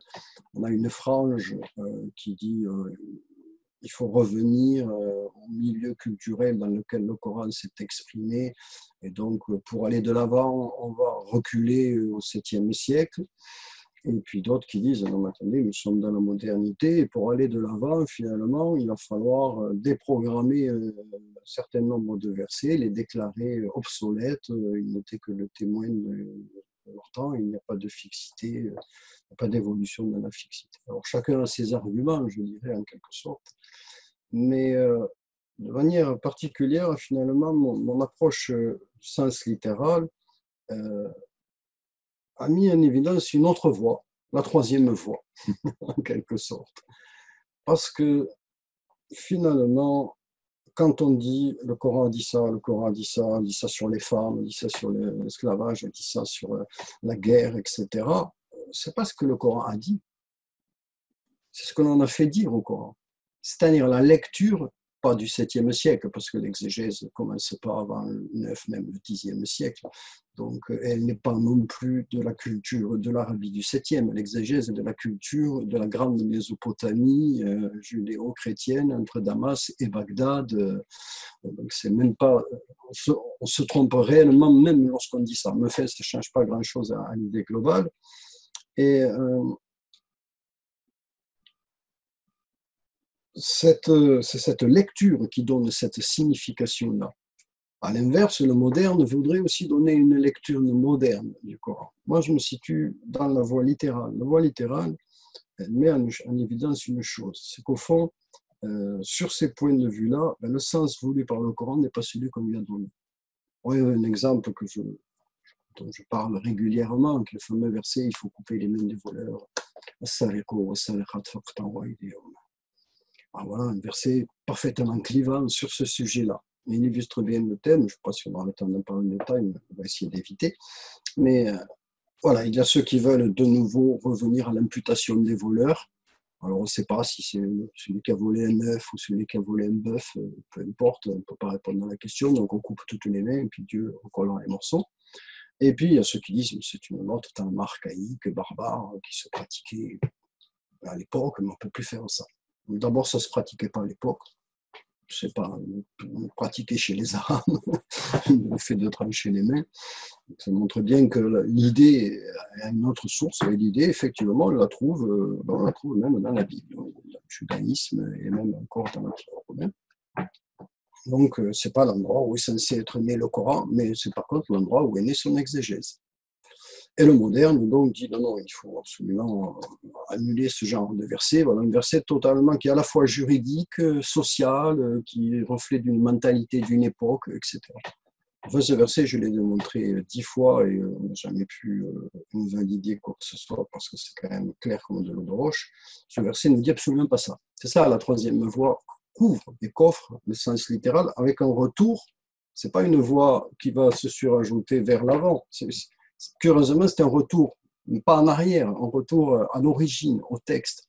Que signifiait ce texte ou que pouvait-il signifier si on se pose la question de ce texte à l'origine? Ce texte, à cause d'une anomalie sémantique dans le texte, car le texte ne dit pas, contrairement à bien des traductions, le voleur et la voleuse, coupez-leur la main, mais il dit coupez-leur les mains, aydiyahum, en employant un pluriel, ce qui signifie en arabe, tout le monde le sait, que ça veut dire qu'il faut au moins couper 3 mains pour utiliser le pluriel. Ce n'est pas un duel. Donc, comment couper 3 mains à un voleur? Bon, on voit bien qu'il y a un problème à ce niveau-là. Ce n'est pas un problème que j'ai inventé parce qu'il avait été vu par les anciens exégètes. Tabari en témoigne, il propose des solutions abracadabranques. Enfin, ils avaient vu le problème. Je ne prétends pas connaître l'arabe mieux que ceux qui le connaissaient. Mais au fond, ce verset, quand on le regarde d'un point de vue littéral, il parle de réduire la puissance, avec le pluriel là, en tant que locution figurée. Réduire la puissance, on sait très bien que l'iyad en arabe, c'est un des symboles de puissance. Il y a une centaine de locutions arabes à ce sujet-là. Réduire la puissance, mais réduire la puissance de qui? Des pauvres, on risque des riches. Donc ce verset dit une chose qui est radicalement différente de ce que l'islam a dit qu'il devait dire, parce que l'ordre califal a besoin de loi. Il y a besoin aussi de se légitimer dans le Coran, mais là, c'est contre le texte. Le verset dit que les puissants qui volent, qui abusent du pauvre, or il n'y a pas de puissance et de richesse sans avoir spolié les pauvres, ou du moins les avoir rendus pauvres par spoliation. C'est un sujet presque très à gauche, on va dire, à l'heure actuelle, mais tout le monde sait très bien que les grands riches font les grands pauvres. Et ce verset, je ne dirais pas de façon moderne, parce qu'en réalité, la modernité montre que ce phénomène continue à s'amplifier, au contraire. Ce verset condamne cette spoliation de la masse par une minorité de nantis et dit réduisez leur puissance d'action. Donc c'est bien ni cette voie d'extrême droite, ni la voie d'extrême gauche qui veut effacer des versets, les rendre obsolètes, les vectoriser. On a proposé des tas de concepts. Moi, je dis, ma foi est dans ce livre, et ce que je cherche, c'est ce que ce livre dit. Et là, on voit, sur cet exemple, je te le répète, on couvre tous les volets, à la fois social, juridique, culturel, etc. On voit que le sens littéral met en évidence le propos coranique qui n'a rien à voir, et c'est vraiment démontrable, mais on peut démontrer l'inverse, c'est-à-dire que ce que l'on a dit, que ce verset disait qu'il fallait couper la main du voleur, tout à fait intenable. Ce qui est écrit est totalement différent.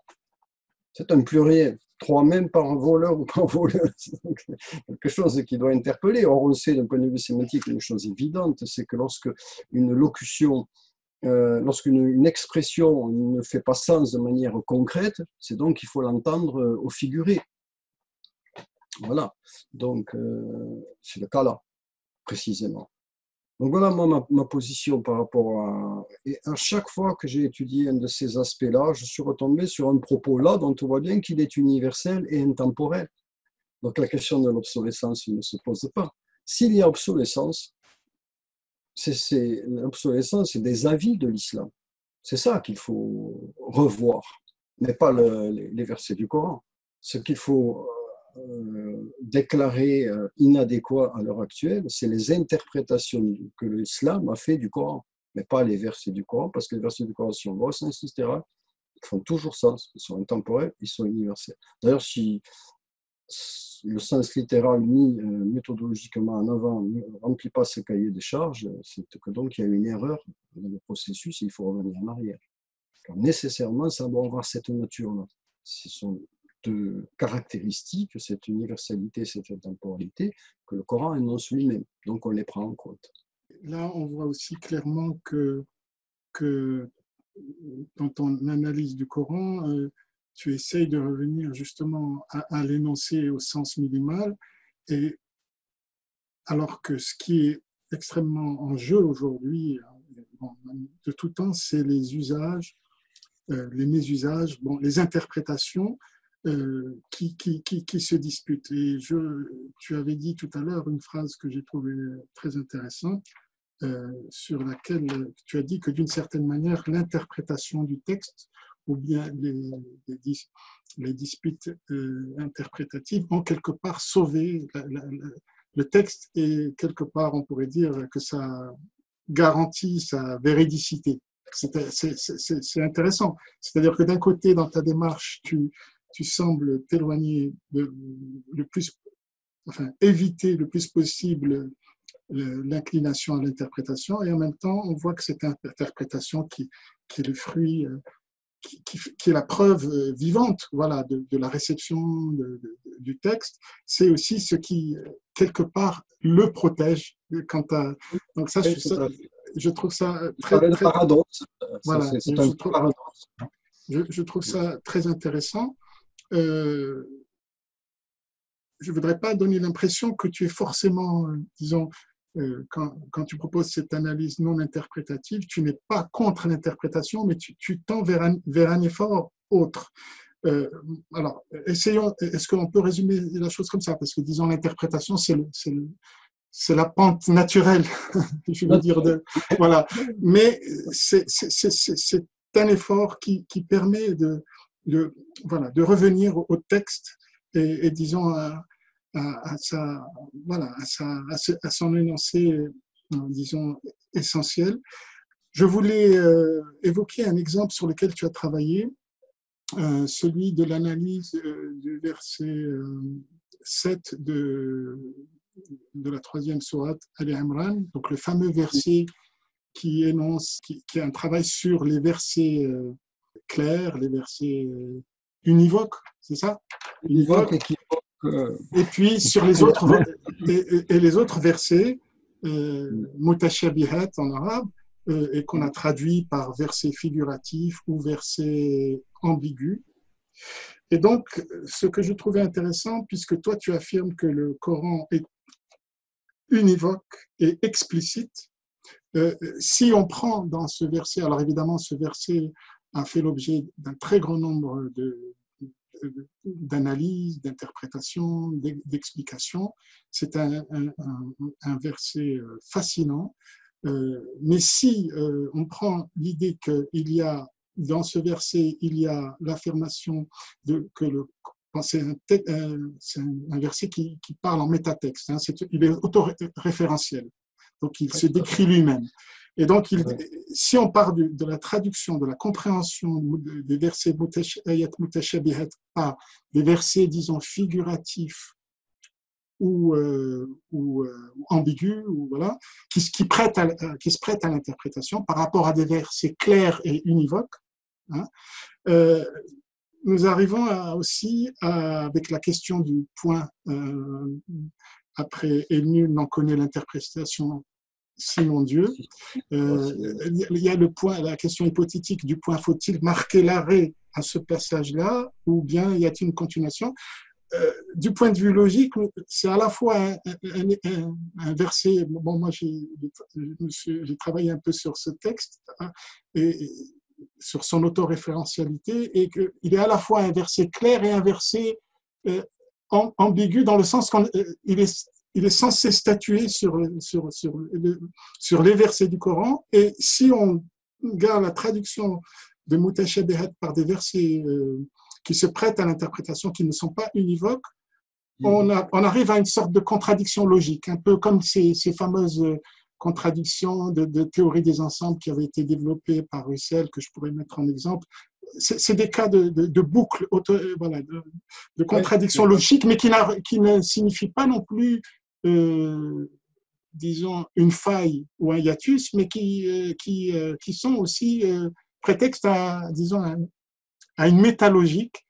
Ce verset, il a fait l'objet de beaucoup d'attention, entre guillemets, de la part tout d'abord des exégètes, les anciens, alors les modernes, pour les mêmes raisons, veulent absolument voir de ce verset qu'il dirait que finalement, il y a dans le Coran des versets muhkamat, explicites, et des mutashabihat, des versets plurivoques ou ambigus. Bon, ce qui est parfait, parce que ça ouvre la porte à l'interprétation pour au moins ces versets-là. Et on l'a dit tout à l'heure, c'est l'interprétation qui a dominé très tôt, même dès le début, dans l'histoire de l'exégèse coranique, et on avait besoin de preuves coraniques pour valider cette chose-là, nécessairement. Donc ce verset a attiré très tôt l'attention des exégètes, et ils ont beaucoup travaillé.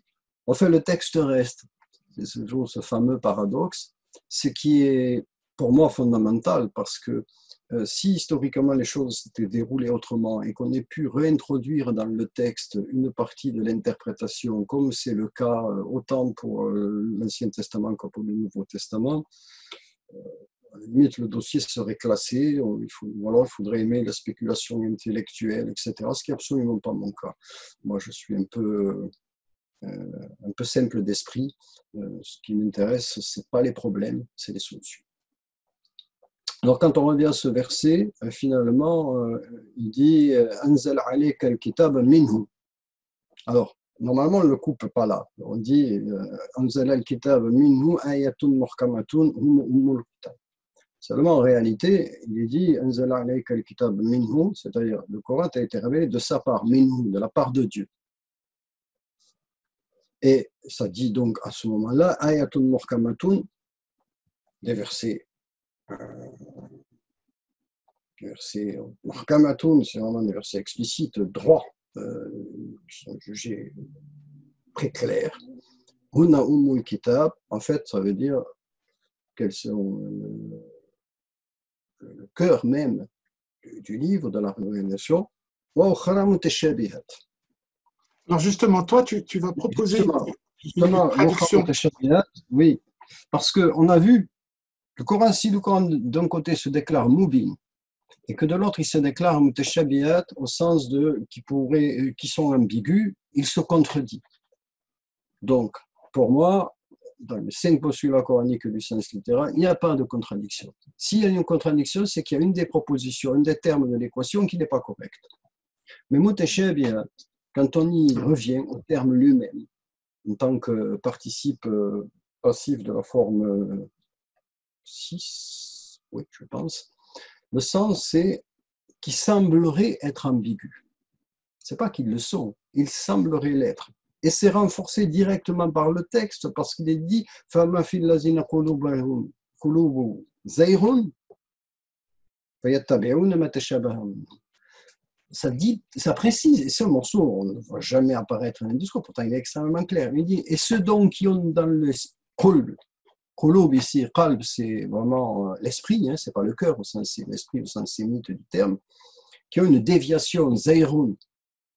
Ceux-là vont s'attacher à trouver ces versets-là. Donc ça dit bien autre chose. Ça dit qu'il y a des versets qui effectivement donnent, parce que c'est l'essence même de la sémantique, de tout propos, etc. C'est ce que dit l'herméneutique au fond. Tout texte est interprétable. Ce n'est pas parce que ce texte est révélé qu'il ne le serait pas, puisque ça reste un texte comme les autres. Parce que pour le dire plus précisément que ce que tu as dit tout à l'heure, si le Coran est sacré, son texte, lui, est totalement profane. Il répond aux règles de la sémantique, celle de la sémantique arabe, mais la sémantique tout court. Et donc là, au fond, c'est très clair. Ça dit, mutashabihat, c'est qui semble être ambigu ou qui pourrait se prêter à l'interprétation, mais à une condition, pour ceux qui ont zayrun fi qulubihim, ceux qui ont une déviation, d'ailleurs une intention particulière dans leur esprit. Tout texte, je l'ai dit tout à l'heure, même le sens littéral est interprétable, surinterprétable, mésinterprétable. Il n'y a aucun problème là-dessus. C'est ce que ça dit.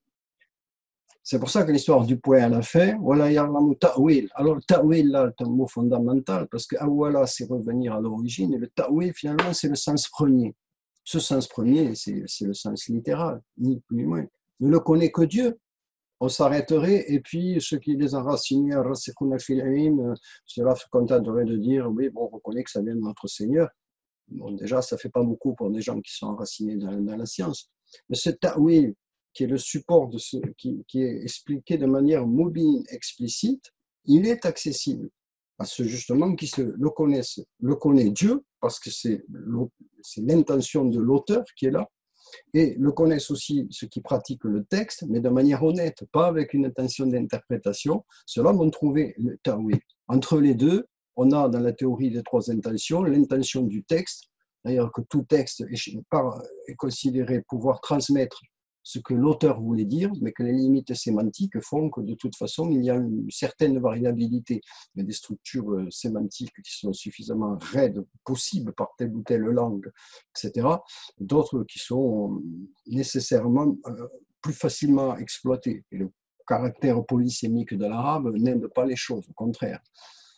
Donc il est très clair là-dedans que c'est il pourrait sembler équivoque, mais à des esprits qui eux-mêmes cherchent de manière équivoque à trouver des interprétations qui vont dans leur sens, et que le ta'wil qui est employé dans ce verset, Dieu le connaît puisque effectivement il est entre guillemets l'auteur du Coran, et ceux qui sont enracinés dans la science parce qu'ils s'y consacrent et que vont eux ne pas rentrer dans cette catégorie de ceux qui ont l'esprit porté à l'interprétation et à la mésinterprétation, etc. Au fond, ça résout le problème. Encore une fois, le sens littéral, c'est la voie médiane. Elle va tout droit, non pas aux questions, au débat, mais à la solution.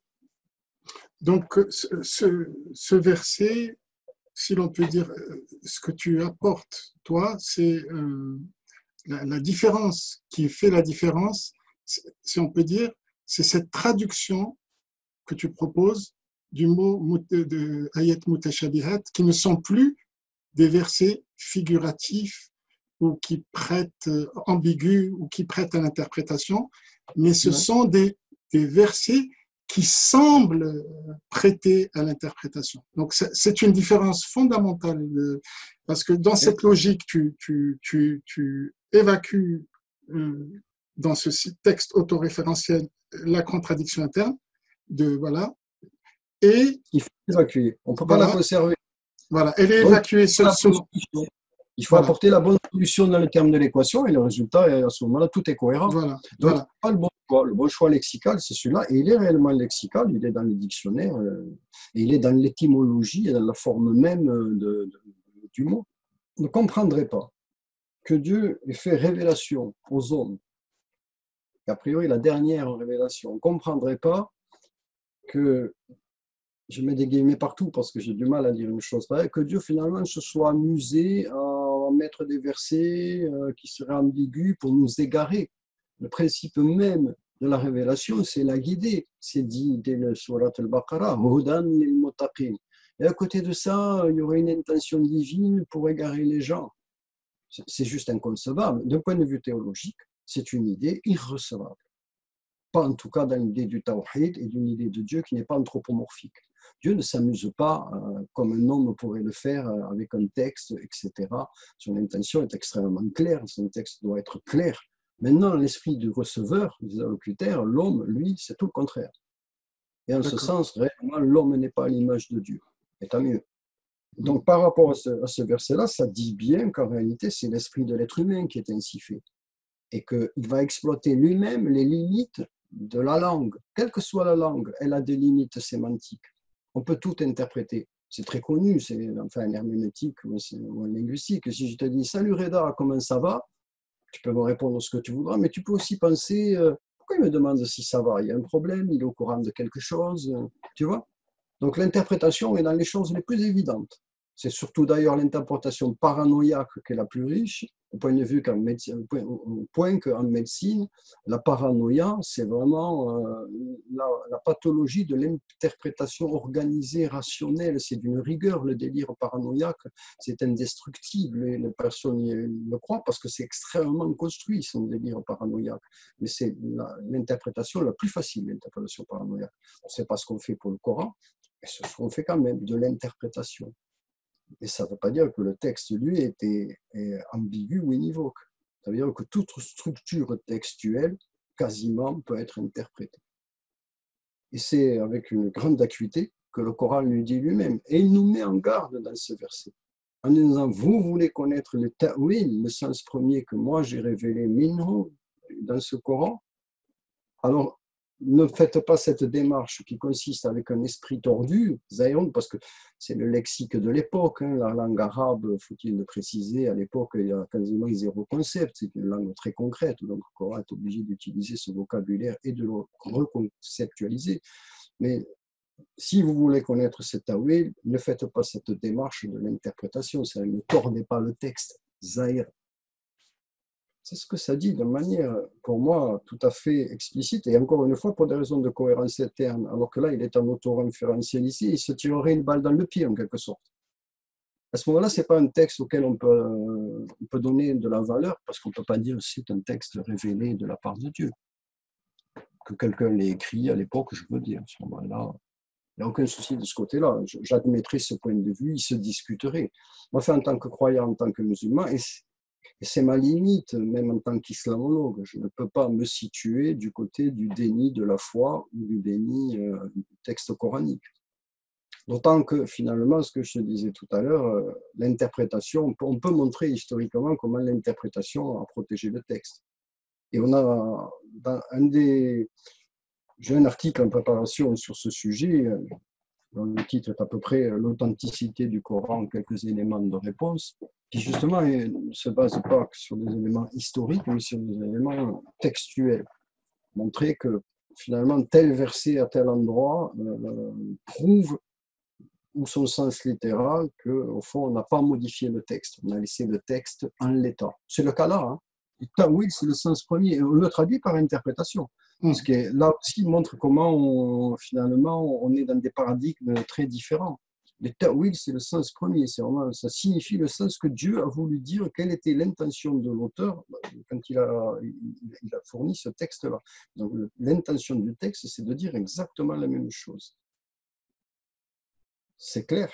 Et il ne semble équivoque que parce que, au fond, c'est nous qui avons l'équivoque en nous, la volonté d'interpréter. Là, on voit très bien où est le mobile. Imaginons qu'on admette que ce verset signifie ce que je dis qu'il signifie, parce que obvi, à l'évidence, c'est ce qu'il signifie, linguistiquement parlant et lexicalement parlant, et du point de vue de la cohérence intratextuelle du Coran. Si on admet ça, on cesse d'avoir l'interprétation comme outil de pensée.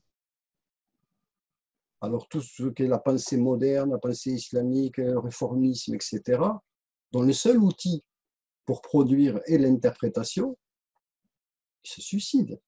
Donc, voilà un point de vue. Le point de vue, le sens littéral est un point de vue, grosso modo, inaudible dans le monde intellectuel. Parce qu'il lui coupe la racine presque de ces mécanismes de pensée. Et ce n'est pas par hasard qu'il est dit ar-rasikhuna fil ilm, parce que c'est un autre enracinement qui est proposé là, pas celui de nos propres paradigmes. Il faut repartir au paradigme coranique.